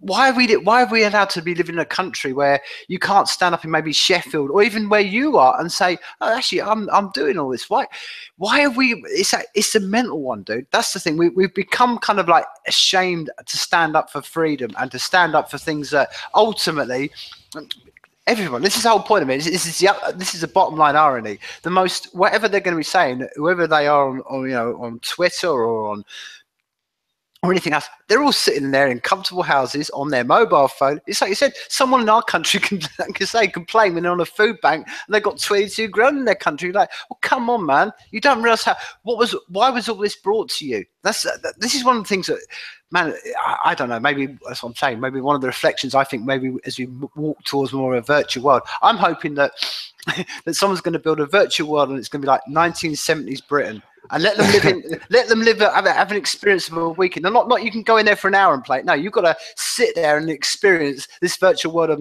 Britain in the 1970s. Because, well, I've got a last little question for you. Go on. Why is it that people say we'll use America, for instance? Why is it that people that are rich and famous, i.e. Hollywood celebrities and things like that, feel that they can dictate to everybody else and say, this is how you should live? Yeah, I mean, not only is it rich. That's exactly the heart, the heart of that mindset. What right have you got to busybody and tell me anything? And that's what it simply breaks down to in this world. And that's why I don't think it's anything to do with even the words left and right. But it doesn't matter. There's two types of people in this world. There's the people who are busybodies who want to constantly step in and feel they've got a right to tell you, and there's the rest of us go, what? Can we just leave each other alone? That's why. If you'd gone back in the time machine, I would have the same thoughts, and people would have gone, "Oh, you're left wing in the '80s because you want to stand up for people." I was like, I don't care what people do in their own bedrooms. I don't care what people do in their own lives. I don't care what they watch, what they listen to. In fact, this is why I was walking around with in Metallica t-shirts in the time. I didn't care. I was like, no, this is what I like listening to. But the point being, now it's like you go to the same. If I was went back in a time machine, it'd be like. That's so alien to people now. But the point is, it's like, we haven't changed. And the point is, it's like, if you're not with their whole progressive ideology, then you must be, like you said before, you're anti-bigot. And it's like, no, I'm not. And it's that's crept in. We've allowed ourselves to bend and go, oh, yeah. I tell you what it is, dude. In the age of kids, we as adults have let our kids run the house. And we've got kids running amok around the house. And we're the parents in the corner going, oh, okay, what do you want? Do you want what chocolate? Do you want? And we've got to stand up, man. That's down to us. Of course, I agree with you. But I think you might have missed the irony in the statement that I just made. How comes it's rich people exactly. that are telling people what to do? But yet the communists and the socialists are saying we should destroy all of the rich people and not listen to them because they're destroying our history and our whole culture, and we should destroy the government. And it's like, well, so where did you get your information from? Oh, I got it from Jimmy Kimmel on The Tonight Show. Exactly. Dude, it was exactly the same stuff with the Bernie Sanders stuff, all that stuff. I mean, they're all like it. This is the point of that whole, like you said earlier on, that Monty Python. They're all supposed to be targets. They're all going to be up there for satire, man.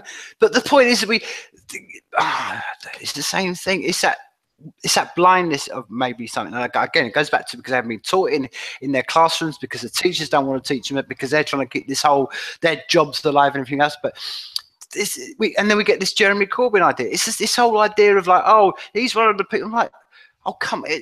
My example was Scargill. I mean, up north, Scargill was seen as some sort of like, deemed leader of the revolution. And you say to people, do you realize how many houses he's got? Do you know how much he's going up there, stoking up this and driving back to his lovely little, suburban house and all this. And it's so funny you say houses.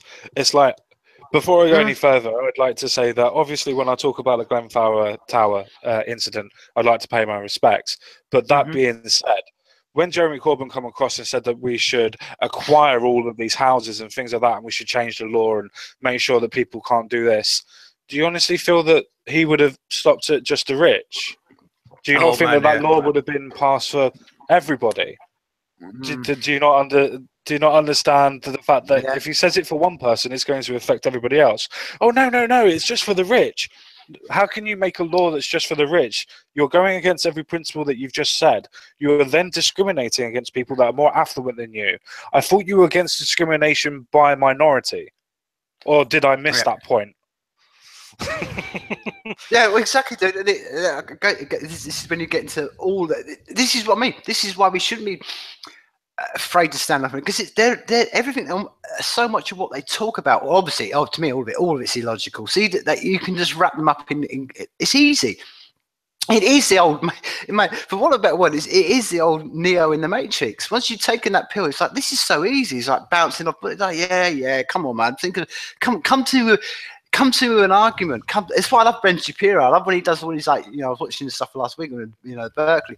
And as he says at the end, he always invites people to come, like, come on then, give me something that's going to at least make me sweat with an answer. But it's, like I say,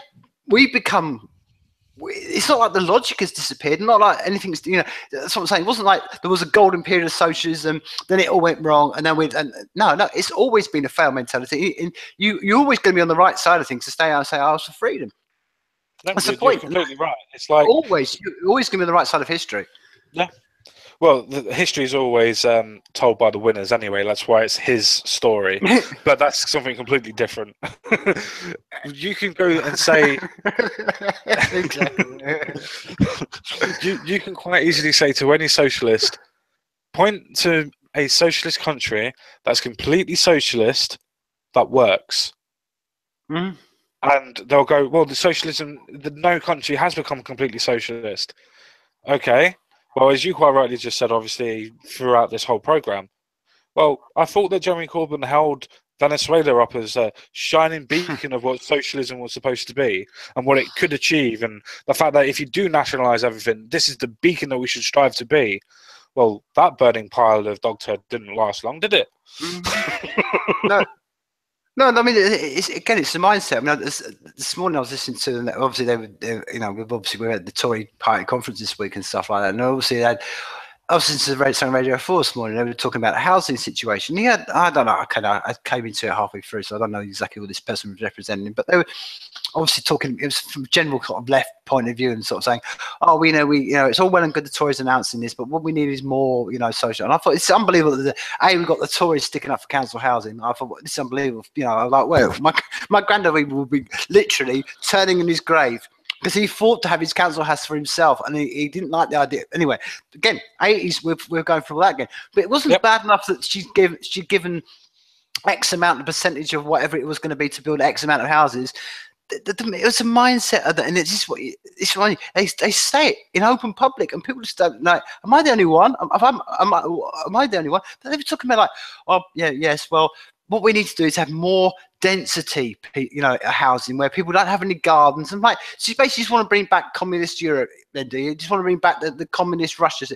And it's kind of like, and this is some middle class woman who's sitting there. Oh yeah, well, what we need is those people who need high density, communal living. And I'm like, yeah, while you're living in Suburban in your nice big house, you're quite happy to sit there and keep all the poor people in their high density. They don't want gardens. And she's actually saying, no, they don't require gardens. What people require is they like the old, back-to-back council houses like it was in the. And I'm like, oh, okay.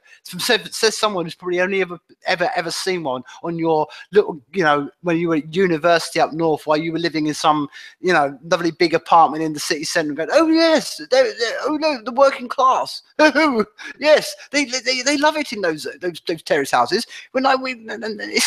It's such a low mentality for mindset. This is what and you hear on Radio 4 and think, why they say it openly and clear, but people go, yeah, that's a great idea. What we need is more. And you think, listen to the mindset they're saying about human beings. They want to reduce us to living in poor little boxes. And it's like, and people allow these people to spout this shit, and people don't even question it. That is the root, dude. And that's what I'm saying. For someone who lived in South America for long enough, that's the most pernicious element of this collective mindset.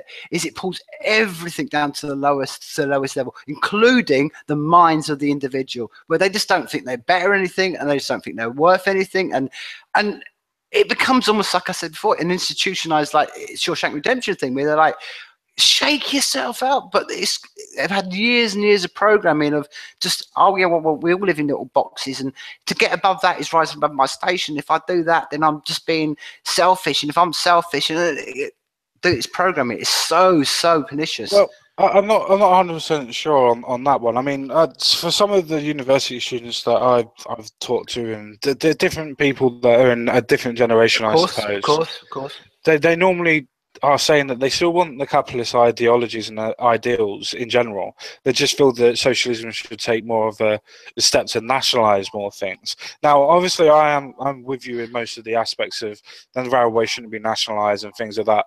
But obviously, things like the army should be. I still think that the NHS should be.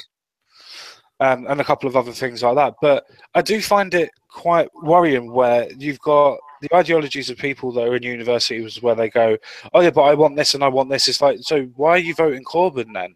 I'm not trying to tell you how to vote, but what I'm trying to tell you is if you're trying to go for an ideology that's trying to give you more freedom and the fact that you can go and buy a house and you can go and do whatever you want and do whatever job you want, why are you voting for somebody that's going to be producing communism on that type of level where they're thinking of nationalising everything and pushing the ideology of everybody's the same and the quality of outcome is better than the quality of everybody else? And it's just, I try to get that through to people, but yet so many people just don't seem to understand or grasp the ideology of their different points. And so many people just look at you and go, well, what's different about it? It's like, well, socialism doesn't follow capitalism at all. It doesn't do anything like that. It wants it not to even be there. Oh, yeah, but it still has government.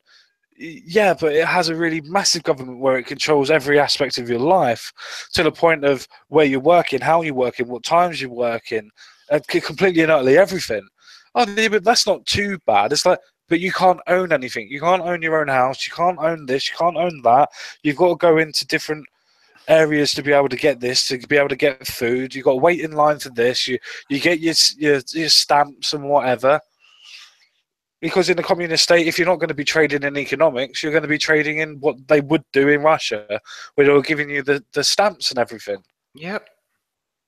Yeah, I mean, it goes beyond. This is what I'm saying. It goes beyond that. That's the whole point. I think it stems from the fact we kind of alluded to this in this conversation that it's almost you can't because of the general, for want of a better word, the currency of the narrative in the country is like, if you're anything other than a socialist, you're heartless, discompassionate, you don't care. So people, as I said before, that's why you get all the secret Tories. That's never changed it. I mean, that was exactly why John. I remember the whole Kinnock and Sheffield. Oh yeah, we're going to win this election, and out came John, and bang! It was all the secret Tories because all the people were like, no, because it's that mentality. You can't come out because they've locked certain words in, and maybe you're never going to win that. Maybe you're never going to. I mean, they tried that, didn't they? I mean, that's the whole Theresa May little thing. Oh, we're compassionate conservatives. Well, you're not going to win that battle. The guy, like I say, whose granddad, dad, and that were all Labour voters. They're not going to suddenly go, oh yeah,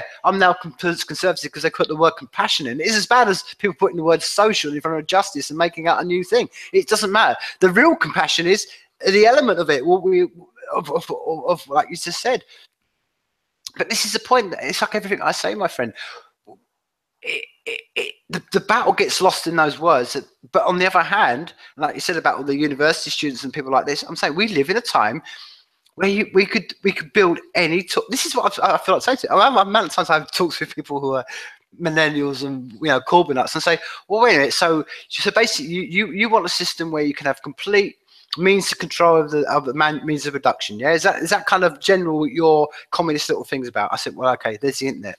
There's tools, there's cryptocurrencies, and they're like, oh, we'll do, but that's all bots. I'm like, dude, I can tell. I know from personal experience. I know someone who down in San Francisco, instead of going out to homeless people and giving them, a little bit of money, he went out and bought them a little bit of Bitcoin, sat them down in a room and said, look, okay, this is what this is. Now go and make use of that, like like the old Jack and Beanstalk thing.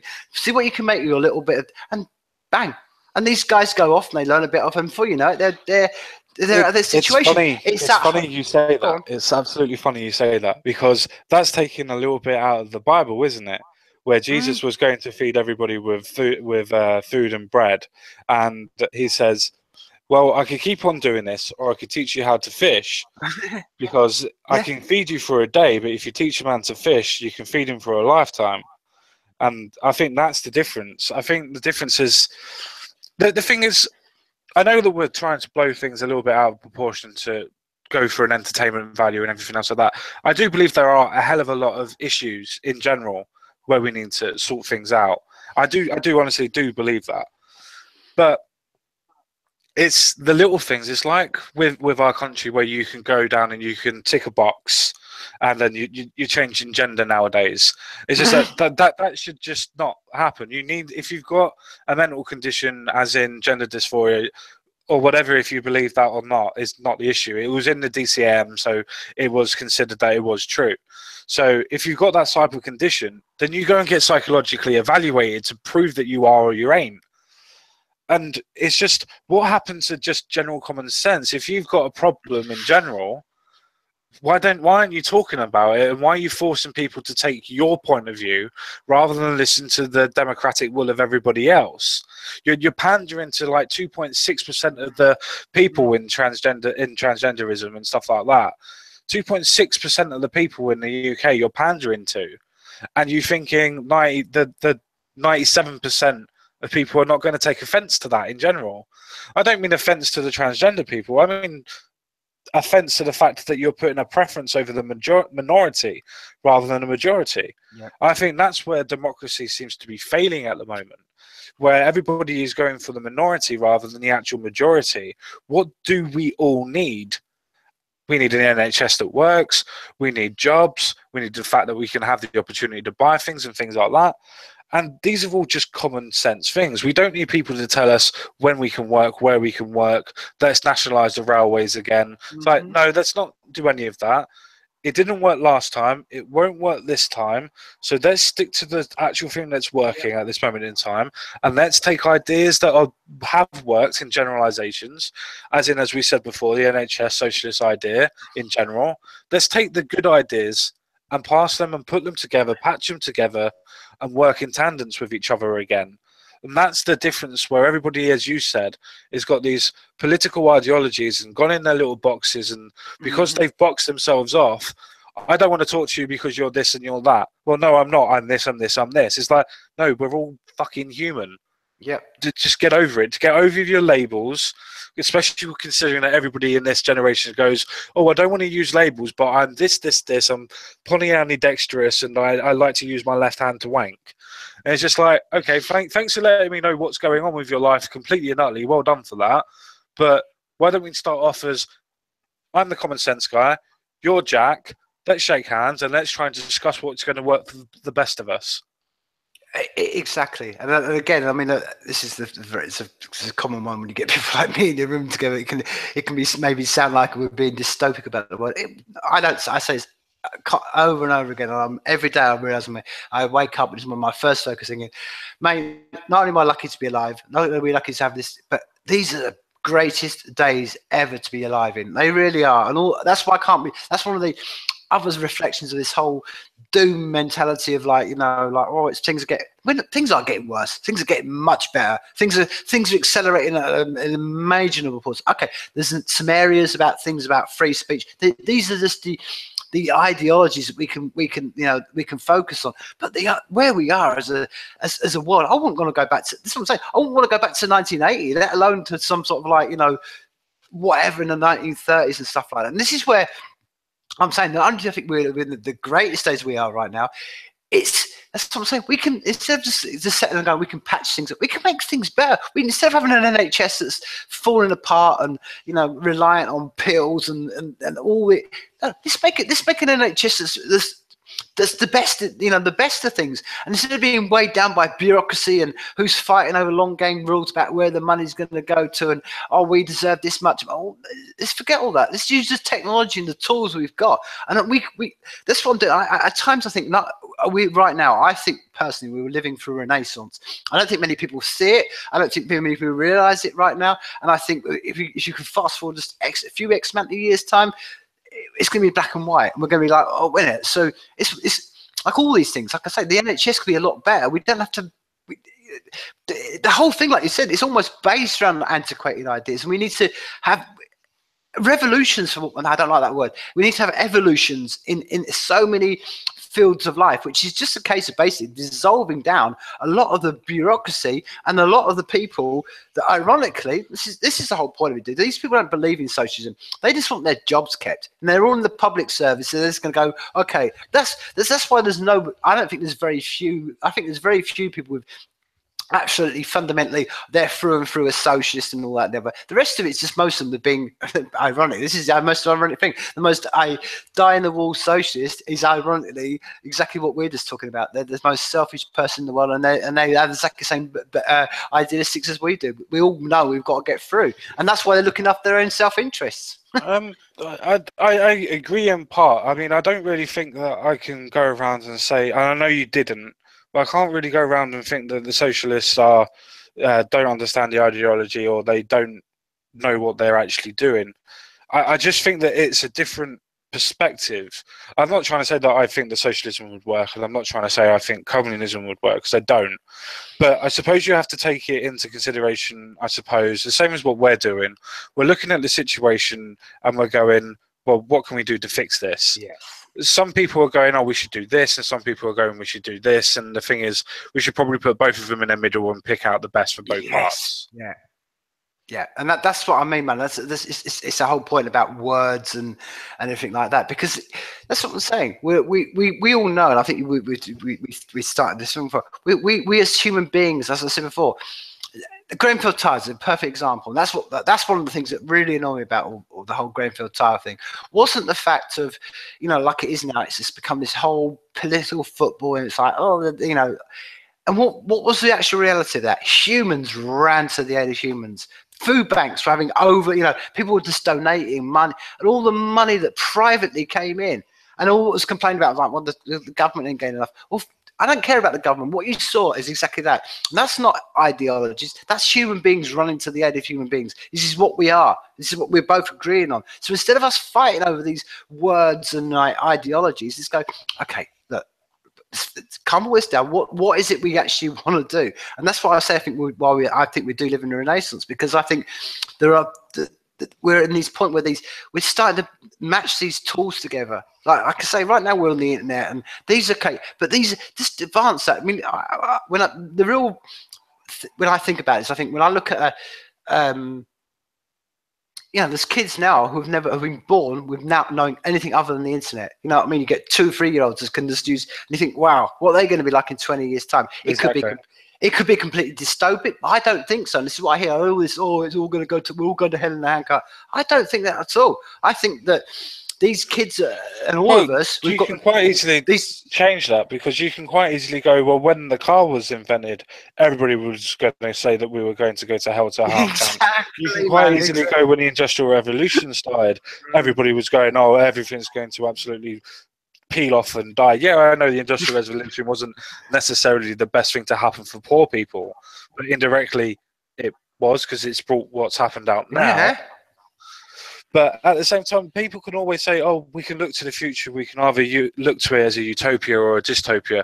Well, how about you don't look at it as either, and you look at it as it's the goddamn future, and you're going to make it the way that you're going to see fit.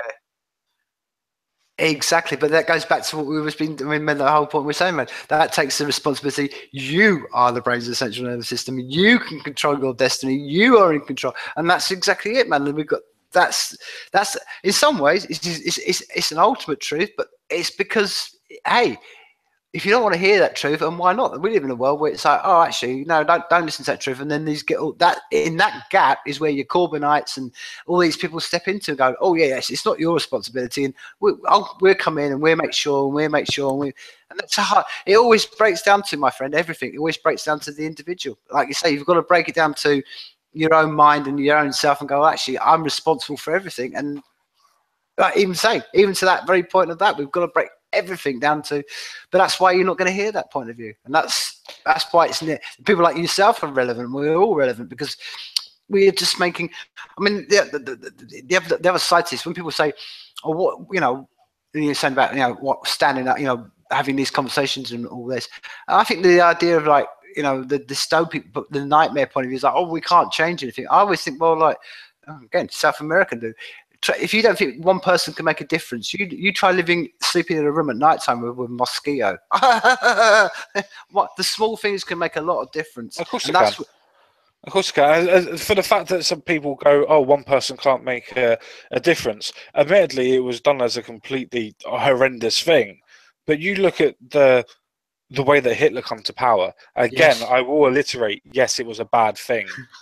But you look at the way that he was able to get shot in the middle of the war, First World War, completely go against everything, start up his own start speaking, learning how to speak properly in public, start becoming a political party member, his elevation to becoming the leader of his party, and then the elevation of him becoming the leader of the country. If you look at it at that point, you go, wow, one person can really make a goddamn difference. And yes, I know I used Hitler as an analogy for something other than Hitler's bad, but I'm sorry, it was just the most important thing that I could think of at that time to draw people's conclusion. He literally came from a poor boy that was in the middle of the army to the fact where he was so unfit that he wasn't even allowed to put up a rifle or anything else like that. He was just used as a messenger. And somebody like him was able to change the whole aspect of the free world. Yes, I understand for the worst, but it does work for people that can do it for the good as well. Exactly, and that I think beyond anything else, and I think you eruditely spoke upon this earlier on, it's that effect. And I think this is the real truth, how you can, for want of a better word, change a paradigm and shift the paradigm is by having the real conversations just one to one.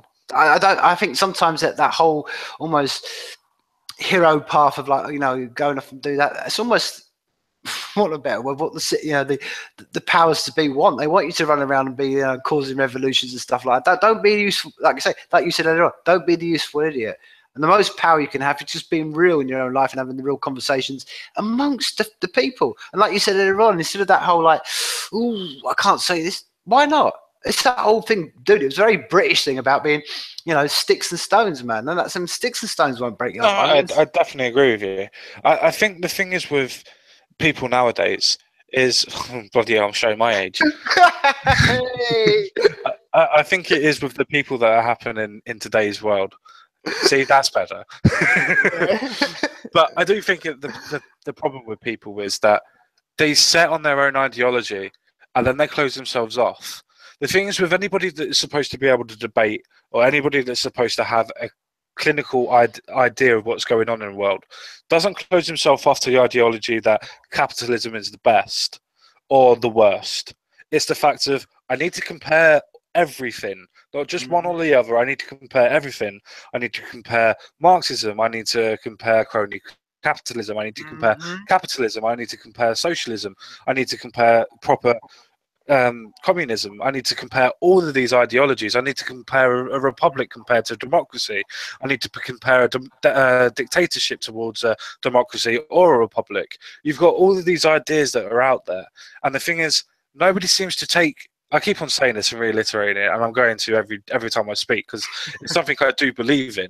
If you do take the best of human evolution and you put all of the ideas into one great big melting pot, which is the reason why America works so goddamn well, is because it is a great big melting pot. In any political or agricultural or physical pot you want to put anybody in, it works. And that's the same as what you have to do with your ideologies. You have to learn all of the ideologies before you can speak ill of them or good of them. Because as soon as you close yourself off to any sort of point, you're no good than you're no better than what the other side is. As soon as you go, okay, well, capitalism is the best or communism is the best, and you don't understand why the capitalism works or doesn't, then there's no point in talking about it, because you've closed yourself off. Yeah, exactly. And I think this is the difference. And I think this is one of kind of been the theme of what we've been talking about tonight. This is a lot easier today with the tools we have and the internet and the ability to just go out and search engine stuff and find this information. You can even listen to an audio book and listen to podcasts and where it was 20 years ago, this was, like I say, it was hard, and going back into like libraries and fight. So it's a lot easier now. This is why, again, I don't want to sound like like on my age, but it's there's no excuse from people like right now. You could got a choice. You can either sit in front of your, like I say, for want of a better word, that propaganda machine that's just going to pump your hour with rubbish, or you can sit down and listen to a podcast and listen to Jordan Peterson, or read a book, or like you say, go and read Karl Marx or something, or go, or even better, step outside your echo chamber, step outside and think, okay, what is it for, and try to feel something completely from the other point of view, and see if it's your own ideology in your own head. It's that something I've question yourself that idea, but it's again what we've been talking about all night. It's down to choice, and this is the bottom line of it. Right now, we have the choice. The people that talk about all this, it's like I know people personally that haven't got the choice. They don't have the ability. The idea they because we're sitting around like having this conversation is like, oh yeah, I wish I could. I've got to walk 2 miles for water, or I'm dodging bullets in some part of the world, or I've got. So we've got to make use of these tools, and that's what I'm saying. It's people's choice, as you said before. It's all about choice, and that's one thing. Right now, we have the choice, and again, I think it really needs to be reiterated. You made making that point about America. It wasn't just natural springing. This is one of the things that people.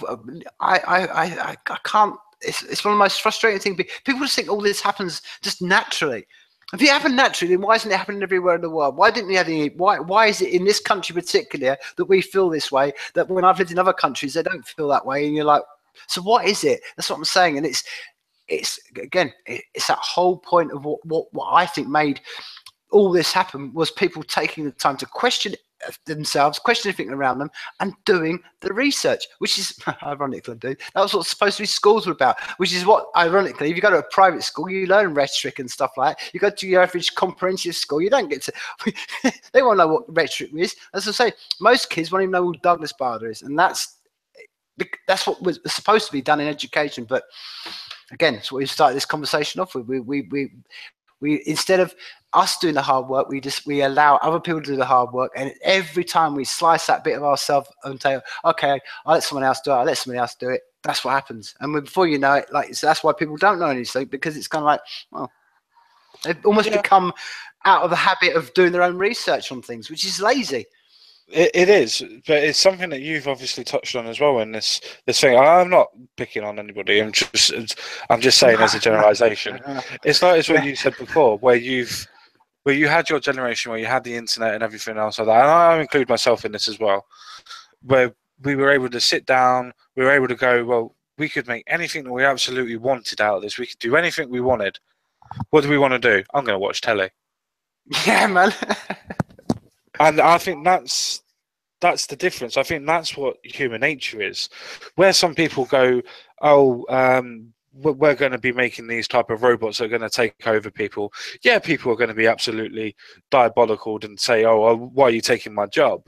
Not because they enjoy the work, but because where's the money going to come from? That's the crux of their little argument, and that goes for everybody, because in the situation and the civilizations that we all live in, we all have currencies, whether it's cryptocurrencies or whether it's the government's currencies, or in general, even if you're trading a cow for a goat, you're still trading in a currency.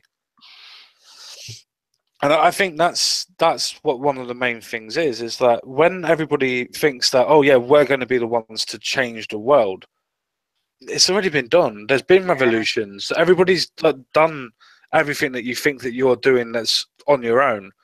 It's the same as what we're doing now. Where we think, oh, we're the only ones that are fighting, for instance. It's like, no, people have done it before. As you said, in the 70s and the 80s, people were having these conversations. So it's not like it's something that's new. It's just something that it seems that history repeats itself. And at the end of the day, people like, well, at least me anyway, I know I'm not going to change anything. I might change a couple of people's minds in my lifetime, or while I'm on internet in general, but I'm not going to do really that much. I'm just expressing my opinion. But expressing my opinion may touch people's minds and touch people's ideas, and they might be able to change people's minds.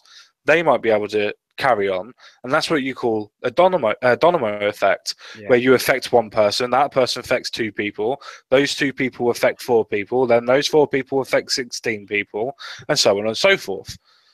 Just because you may not be able to change the world yourself, don't expect that your influence isn't going to make a paradigm shift or a shift in general, because it will do. It just depends on what your message is. If your message is good enough and is accepted and has been, shall we say, backed up by a lot of thought and a lot of actual rhetoric in general. Well, not rhetoric, let me rephrase that. Not rhetoric at all. A lot of research, and you've got your points and you know what you're doing.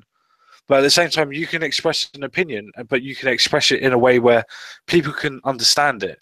Because a lot of these politicians, especially conservatives, I think the reason why Corbyn comes out so much as a genuine person is because he speaks at a lower denominator, while the conservatives speak to the higher dominator, as in people that are supposed to be educated and things like that. I think that's the difference. If you speak as a generalization and you think that you're speaking to your lowest person, then everybody else above that is going to be able to listen and conceive what is going on.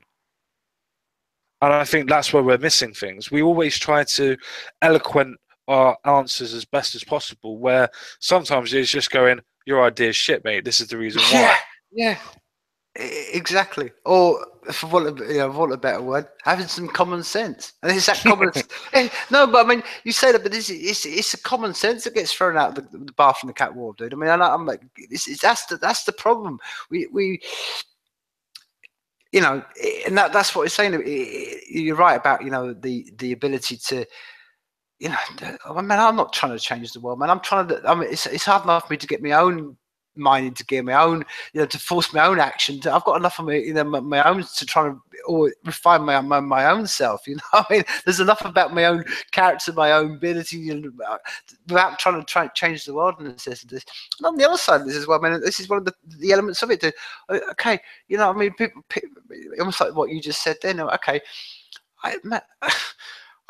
my grandparents, there's been your grandparents, there's a lot of people, they actually died in wars. They were fighting actual wars. There's people that, like I said before, I know right now, so it's not in ancient history, who are literally in countries where they're being locked up for all sorts of stuff and just free.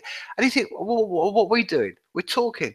And if we can't even talk in public, it's not. This is the point. It's such a first world thing in some ways. It's like you get people going. The amount of people, when I hear people say, I'm afraid to sort of speak of this in public, you think, you're a disgrace in some ways. I think it's a disgrace because you're a disgrace for the people who are, like I say, who don't even have the ability. Again, this is go and live in countries where on this planet right now, where they are under some dictatorship rule and you can't say anything. So them to have the ability, I would give everything to have that conversation, let alone on the internet. And it's like, well, this is what I'm saying.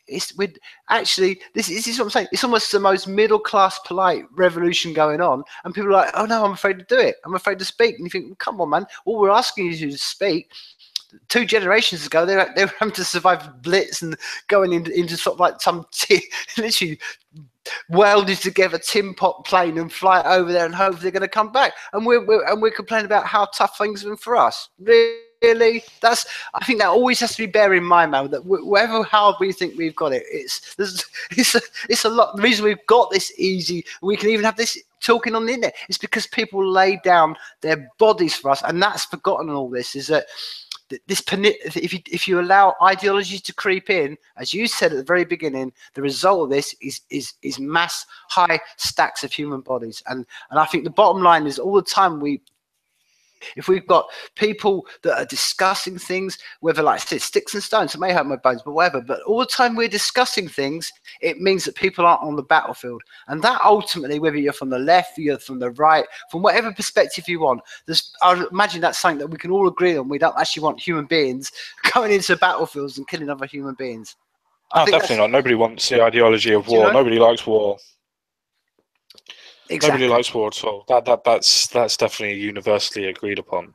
The only time that people want war is for when they're not involved, i.e. the generals and the politicians, where they know that they're not going to be involved at all. They're the only ones who'll go to war.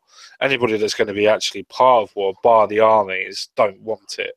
Any normal person will look at war and go, to quote the song, what is it good for? Yeah. Exactly, and that's exactly the point of what I'm saying about common sense and that whole idea. And it's that whole, as you said, man, I love what you're trying to do, man. It's just trying to find that area where we can speak the truth, have and have some common ground. And it doesn't matter where you're from. And if we could just start from the common ground perspective and go, okay, we start from that perspective. Now let's build up from that perspective, rather than because you. Ultimately, man, in every discussion in this life, and I think sometimes you've got to sometimes find that common ground, because it's something. It's an in. It's like I said before. It's like, even if you went to the most fundamentalist Muslim jihadi, I hate everybody. He'd be like, okay, do you really want war? And that's why, I mean, do you know why that's proof of that, done? Because I know, it's the tactical reasons, but why do you think people, a lot of the suicide bombers, they don't actually want the death? And I know they're going to cause a lot of terror, they do, but it's ultimately, when it really, us as human beings, we're not all that different. When we're actually faced with the realities of, war, violence, there's very few people. Very few people, and that's the common ground we can find on whether you're some social justice warrior, Corbynite, or whether you're whatever. We can go, okay, can we agree on that? And that's what I did. I think you mentioned earlier on about why do all this, and this is the thing about what you're doing, man. It doesn't matter if you get 100,000 people like Sargon, or you got 10 people. You all these things, and I know for a fact you're in fact somebody somewhere. You don't know that somebody's going to listen to this. Did you would have never known I would listen to this, and that would have been inspired and we met. That's the point of putting action into the world and putting these voices out, because it's that I was going to say, for want of a better word, is it momentum thing? But I don't even want to use that word now. That's what I mean. They've stolen all our words, man. Well, I think that's another thing to actually stop and think about. Just because other people are using different words. I mean, it's like the word gay. It's like, okay, well, now it means homosexual. Well, actually, no, it doesn't. Gay actually means happy. That's the reason why they were generally called gay, because they were always super happy. That's generally the reason why that was the way it was. That's the reason why the words may change, words may evolve, so to speak. But the trick is that if somebody's using the word momentum to describe an ideology and faction that is trying to push people forward, the best way of actually attacking that is by taking the word back and actually putting it back into your normal vocabulary and using it as a generalization again, as what it was supposed to be meant. Not trying to go, well, I'm not going to use that word because they use it, because then that gives them the power. Rather than the word having the power and the meaning, you're giving them the power for using the word, if you see my point on that. Yeah, exactly. And that's exactly what we're saying about the the all world use of language one, which is, that's another whole subject in itself. It's maybe that's another conversation for itself. I love. I'll throw that question into you, and I love talking to I think you're a perfect person to ask this question for. Do you think we're living more of a Orwell 1984 or George or Huxley's Brave New World? That's which one are we living in? Brave New World or 1984, or are we living in a configuration of the two? Because we're definitely not living in 1984, because we're not being watched and we're not being directed. We're not really. If you think about it, yeah, London's really, really watched and is the most watched place in the world. I'm not going to dispute that. But the United Kingdom in itself, no, not really. It's not really that well watched. That's why so many people get off with all the crimes that they get away with. If it was so well watched, then how comes everybody doesn't have a CCTV camera on their face when they get mugged or raped? How comes the people that were in the Rotherham and Newcastle cases, as we said, weren't caught quickly, weren't able to have CCTV evidence? So evidently it's obvious that we're not actually that well watched. And as for the fact that the government is going out of its way to, I don't know, for lack of a better word, fuck us all over, I don't see that generally. As in, I can look at it and go as an outburst and go, oh yeah, they're just doing it for this reason. But then it's the same reason when people go, oh, the government have got all this money, and the reason why they're still saying that it's austerity and everything else like that is because they want to keep the money. Well, they don't actually keep any of the money because it's in the government purses, and they only get paid what they get paid. And obviously, the only way that they get more money is by doing more speeches everywhere else. So the government doesn't keep the money that it gets from taxes. It still stays in the bank, so to speak, for the UK in general. So that doesn't really work. So when you look into certain things, you see when people come out and make rash decisions and rash choices, that generally it's not true. And that's kind of worrying to me, because when people go, oh, is it Orwell, or is it this, or is it this, or is it that? And I'm not trying to attack anybody again. It's just a case of, I don't think it's anything. It is what it is. There's no comparisons to be made. It just is what it is. Yeah. Exactly, man. And I meant in the sense of really, if you want to broad brush it, in the fact of is it language or is it medication that's the one that's, because, it's the language one I find the most creeping element of it all. Like I say, it's Well, the fact, like I say, that depends in what area you're in. If you're in the area of the UK, as we're talking about, then yes, I would say it's more to do with the language. But if you're in the area of America, I would say it's more to do with medication. yes, yep. Yeah, I completely agree. I think more particularly the UK, because I think, like you say, and it's something that most people will think. It's just like you said before. The word justice was good enough. Justice is justice, but now it's social justice, and it's that the language. Look at what we spent most of the night talking about. We're two guys based in Great Britain. We haven't spent the night talking about medication, and we've been talking about the nuances of language, and that's something you talk about a lot. And it's all. It goes back to what you were saying before, that propaganda stuff they put out. It's this one little word. I mean, it's fascinating watching. It goes back to your Russell, when you're doing the Russell Howard one. You literally have to stop the video and go, right, what he's saying is you have to break down 1, 2, or 3 words together, and that's like you say, that's why it's particularly in our country, which is I mean, we can, hey, let's be exclusive. We're both sat in the United Kingdom. We can talk about we can talk about our country. You know what I mean? That's the thing about all these podcasts, man. You hear about them and always about America. It's like, well, wait a minute, let's talk about our country, man. We still do exist. I know everyone forgets about us, but we're still here. We're irrelevant. We're irrelevant. Yeah, well, irrelevant until it comes down to it. Then as we know it, then they suddenly want to charge you. Do you know what I mean? Exactly. But we won't. I mean, at the end of the day, we're the ones that are getting the most terrorist attacks at the moment. It's surprising that, isn't it? That us in general. Well, I'm not saying France haven't got their own crosses to bear, especially with the Marseille knife attack that happened a couple of days ago.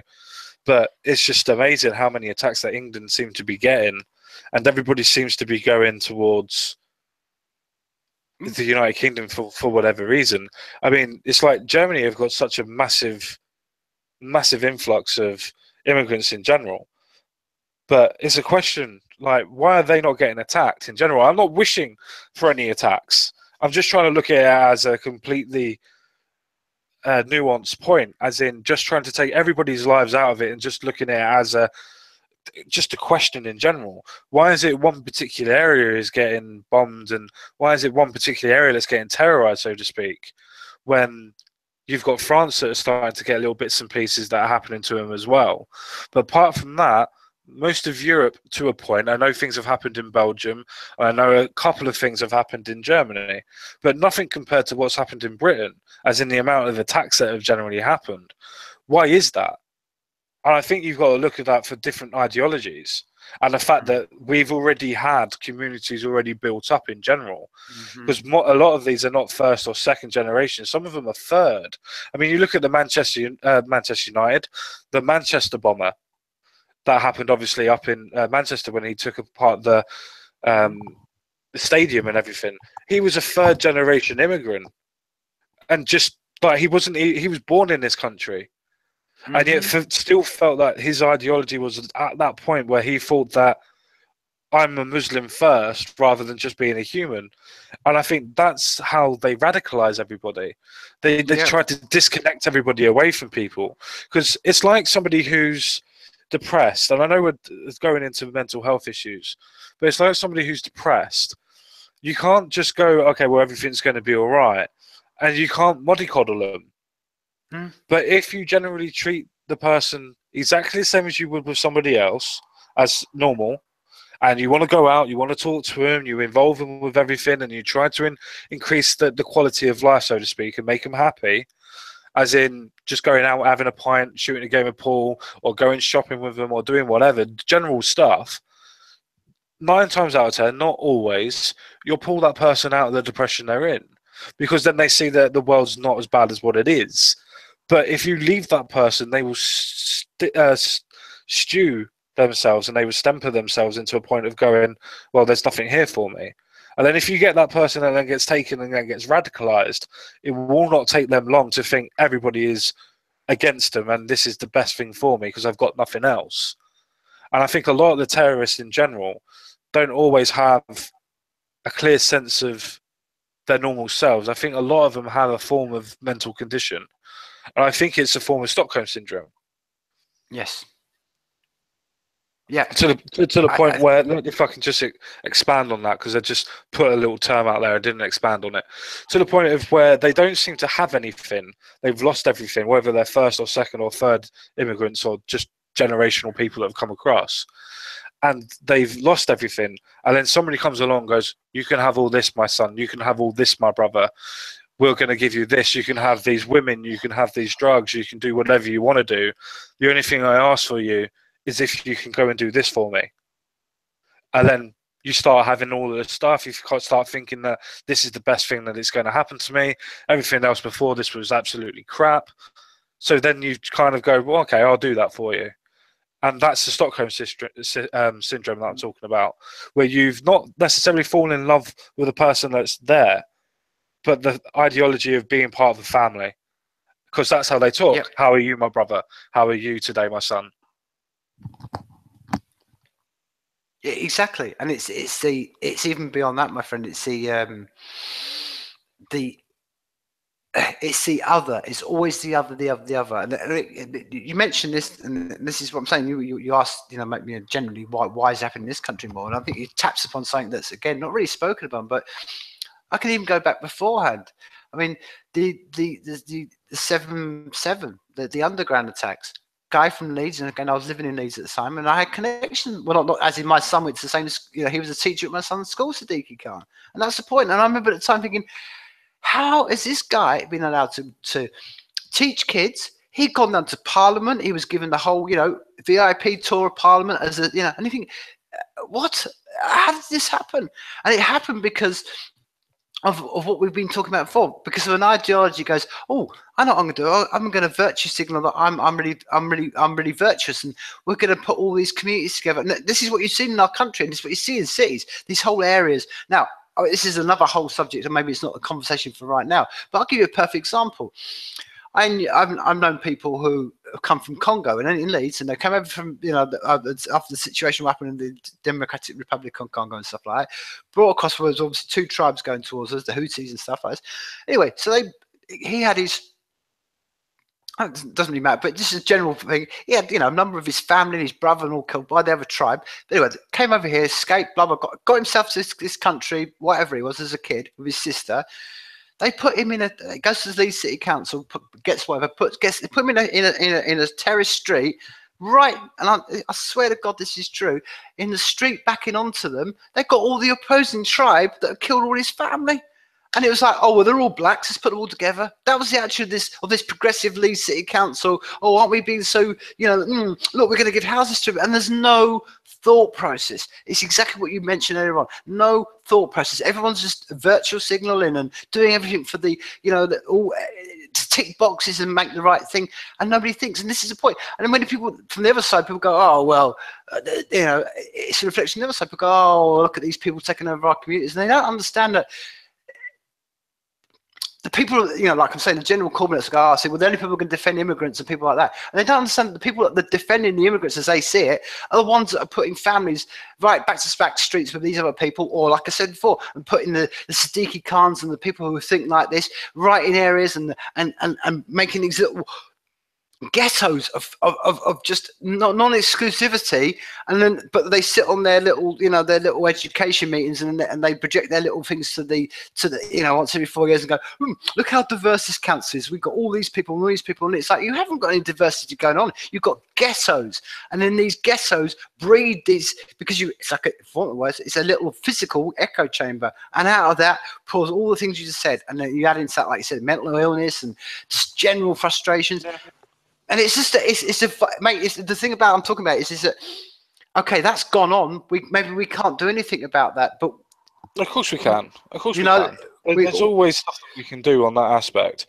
I mean, I grew up on a council estate, and no matter who was around and everything else like that, no matter what sort of sex, creed, or religion you were, generally most people were able to go out and integrate and show people who they were and everything else like that.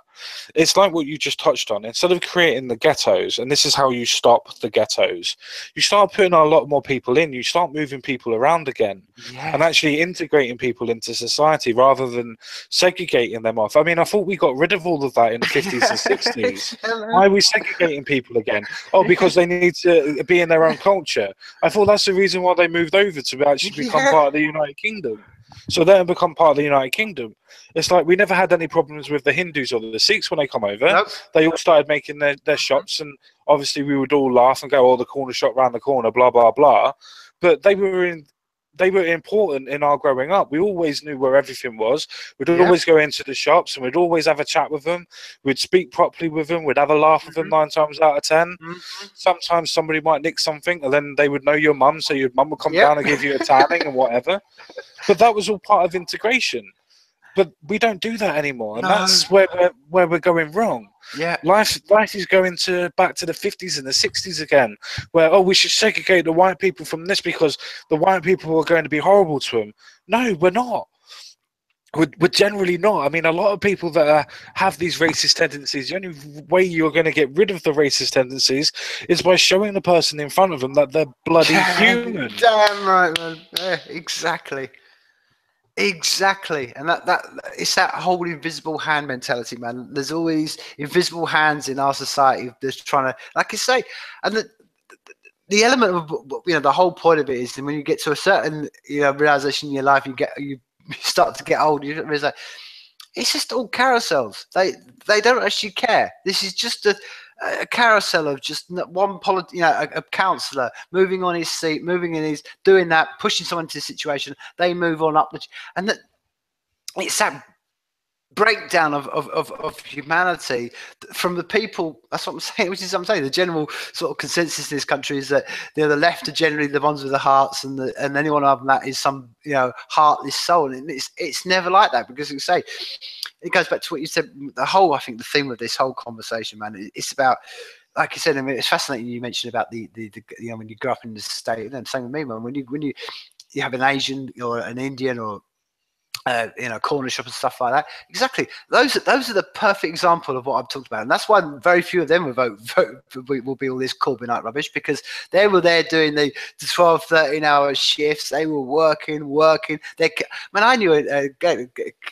I knew a new kid, man, and it was literally he would go to school, work, do his homework, then he'd be working in his mum's shop, and then he'd be studying like taekwondo at the end of the day. And you're like, whoa, the work ethic in you. And it's not surprising now they all live in lovely houses and stuff like that. Perfect integration, perfect example of what we're all supposed to be about. You saw people, and it was perfect, man. But that's all thrown out the thing now, because it's like, oh no, that. Man, I thought this the other day. You can almost sort of see the spin that these people would have towards them, because they're business owners. Like, oh, they're being oppressed by the man. What? It's kind of like, no, man. It was their opportunity made them rise. And things. It's one of those. It's culture difference, because most cultures, as I said before, who come into this culture, they understand that. Same way people go to America, it's a melting pot, because they understand like, okay, we've got to work hard. We're all going to start from this bottom level. We've got to work hard. And maybe your parents, I've got to sacrifice myself, but hey, if my child gets into that, maybe my child will look after me into the future. That's the attitude you see in most people that have come across from the India, from the Trinidad, from most people that came across in the waves in the 60s. That was their attitude. Exactly. That's the thing. That's the difference, maybe what we're getting now. People will just be attracted by what they've been given rather than what they can make of themselves. I find that quite funny. I mean, I've touched on it before. I'll touch on it now. I find it funny that people go, oh, we're not integrating them properly and everything else like that. It's like, okay, fine. But do they want to be integrated? Because most of these people are supposed to be running away from wars and things like that. But yet, if they get moved up towards Norway, they want to leave Norway because it's too cold. It's just like, okay, well, if you're running away from a war, why would you want to move away from Norway? Just put on an extra coat. At least you're not getting shot at.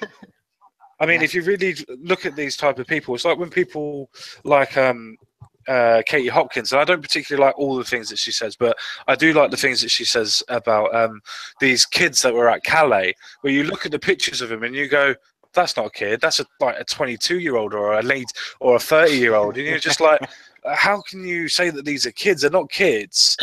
I mean, they're young adults, yeah, sure, maybe, but they're definitely not bloody children. The word child, as you said, language, is designed to pull on your heartstrings. And you got to think of it: if the media are willing to show a dead child that's washed up on a beach of somebody that's was trying to emigrate across from Africa into Greece or into Italy, why wouldn't they show the faces of the children that are at Calais? Oh yeah, that's right, they weren't children. Exactly. For people to go, oh yeah, but the media have a heart. Well, if the media had a heart, why would they show a dead child? Just to prove a political point. Exactly, my friend. And that's yeah, that's exactly it. And it's the old, for want of a better word, it's the old Bill Hicks joke. Well, all the time the media's telling us about war, death, destruction. You look out your window and the old birds are singing, and that's exactly, the birds are singing, and the sun rises, and another day goes on, and we just, as a species, are moving on. But we're just fed with all that, and that's what I do. So just before we do wrap this up, my friend, I mean, again, I think this is the first of many conversations, because I think there's so many areas we scratched upon that I kind of like feel I've got to go away, and we can formulate these in other conversations. But sure, just generally, I mean, just if I was to sort of project you, and none of us know the future, but what's your sort of future sort of planning for your channel? Are you going to go more down the, because I'll give you an example from an outside listener who's coming to it from not knowing. I particularly love your breakdowns. I think your breakdowns are very, very astute, and they're great information tools. I mean, particularly on the Catalonia one, I've been spreading that around all this week, just in privately and stuff. People say, hey, that's a very astute. You're not coming from any preachy angle. You're just telling it almost. So is that more your thought process to go down and do more of those kind of short pieces, or? I mean, what's your sort of I definitely can't call the Catalonia piece a short piece. It was over an hour freaking long. But no, I've always liked doing political commentary. I've always thought that anybody can do any form of politics. Just because you don't know what different libertarianism means, or neo-libertarianism, or whatever, or communism, or how left-leaning are you, or whatever. Just because you don't know what those words mean doesn't mean that you can't be political and you can't make a political point. As long as you have a basic understanding of what democracy is, or what your understanding of democracy is, go and do a video, go and talk about it. Because even if you get something wrong, trust me, somebody will tell you you've got something wrong. Then you can go and have a conversation with them, and you can learn. That's what everybody's afraid of nowadays, is everybody's afraid to make their points and then to back them up. It's fine being able to back them up, but if you actually do concede and you do lose, it doesn't necessarily mean that you've lost your point. It means you've learned something. I suppose what your actual question was is, I normally go down political and social commentary. Those are my go-to things. I like doing that the most. I generally like doing politics more, because I think that going down social commentary is picking on individual people, where picking on the politics is more, as it is, picking on the political point of view and the ideology rather than the person. Because as I said before, as soon as you start picking on people in general, you get some people that will go, oh, this person's fat and we shouldn't listen to him. It's like, as soon as you start doing that, you've lost the argument. You're going on the person's looks and how they act rather than the content of their actual argument. So you've lost it. So I like doing political commentary and I like doing social commentary. Those are my go-to things. Well, fascinating, man. You were saying before we went live, and I'll just throw this one into the ether and see what happens with it, man. I mean, I would love you to do a series or something about literally even me just talking to your old man and people just talk, what nationalism actually and nationalisation of things actually means. Or let's just see Britain in the 70s. There you go, dude. Just do a whole series on that, of the actual realities. I'll contribute, dude. I've got some stories. I've got photographs. I can tell you stuff, but. These are the kind of things that I would love you to do something on that, because as we've been discussing tonight, my man, it's I think half the reason that a lot of these ideas and what we've been discussing, all that Corbynite general ideas, the reason they can creep into the consciousness is because people have forgotten And it's in that gap of not knowing what's going on that go, oh yeah, nationalisation. That's good. Whoa. Do you even know what nationalisation of that means? Do you know what it means to have the British rail sandwich? Have you got any idea what that was like? Dude, this is the small things. You've got to go that far. You go on the internet and people, but they're not going to do their research. They just like the idea, like, oh yes, it's been taken out of the greedy capitalists, and now we're all going to have a part share of it. And so yeah, dude, I would love to do a series on that. Just do it, 70s Britain. There you go. That would be a wake up call for many people. It is a possibility. I mean, I don't really like to touch on the ideologies of communism and socialism, because that's where you start getting to the point of where some people will go, oh, it's not Marxism. Marxism would do it better, and socialism does it this way. And I like to preach my points a lot, but if I'm going to argue a specific ideology, I like to know as much as I can. And I will have to be honest, I know the basics for communism and socialism and Marxism. I know the basics for them. I could go in depth. I could probably write a paper on it. But for me to say that I know everything about it and I know what different, like a socialist democracy, it's like, well, you can't have a socialist democracy because that's counterproductive, because a socialist democracy doesn't want democracy. And you just, the different ideas, you've got to really go into depth and study everything. So it's a good idea. It's just, if I talk about something, I like to know what I'm talking about. Yeah. Well, no, like I said, I'm there's just literally throwing, for want of a better word, I'm throwing a seed out there. But at the end of the day, and this is exactly the point, I think you've so eruditely put there, man, and I think that in some ways captures exactly the principles I think we both could agree on. Like you said, do you do what you desire, dude? That's the whole point. That's exactly it. I loved it when you said that to me. That's all I want. I just want you to go out there and do what you want to do. And that's exactly why, as I said before, I think that's why I've personally been really kind of enthused by the idea of, like I said, decentralization stuff. Because I think any means of getting people where, like you just said, you can do what you want to do, and you've got the ability to do that.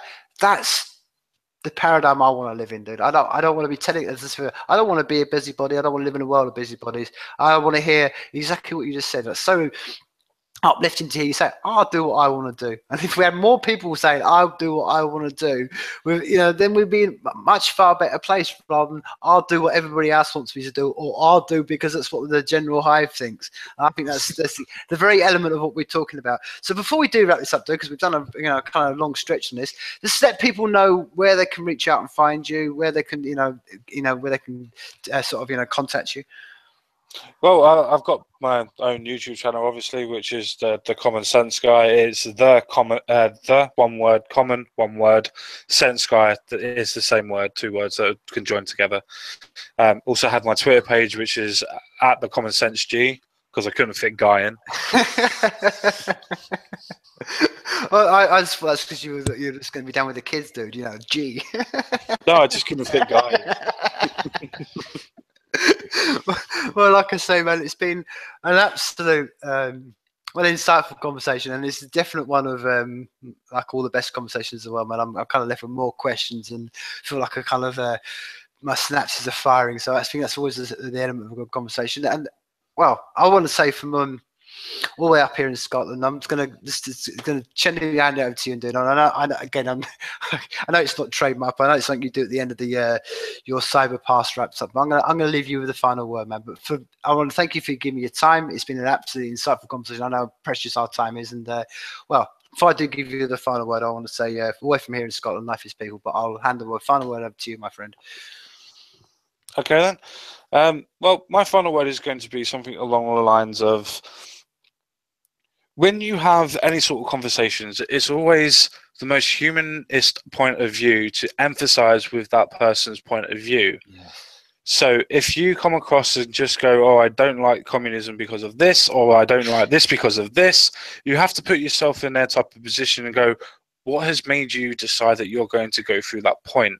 Because as soon as you put yourself in that position, you can then start talking on a personal level rather than an ideology point of view.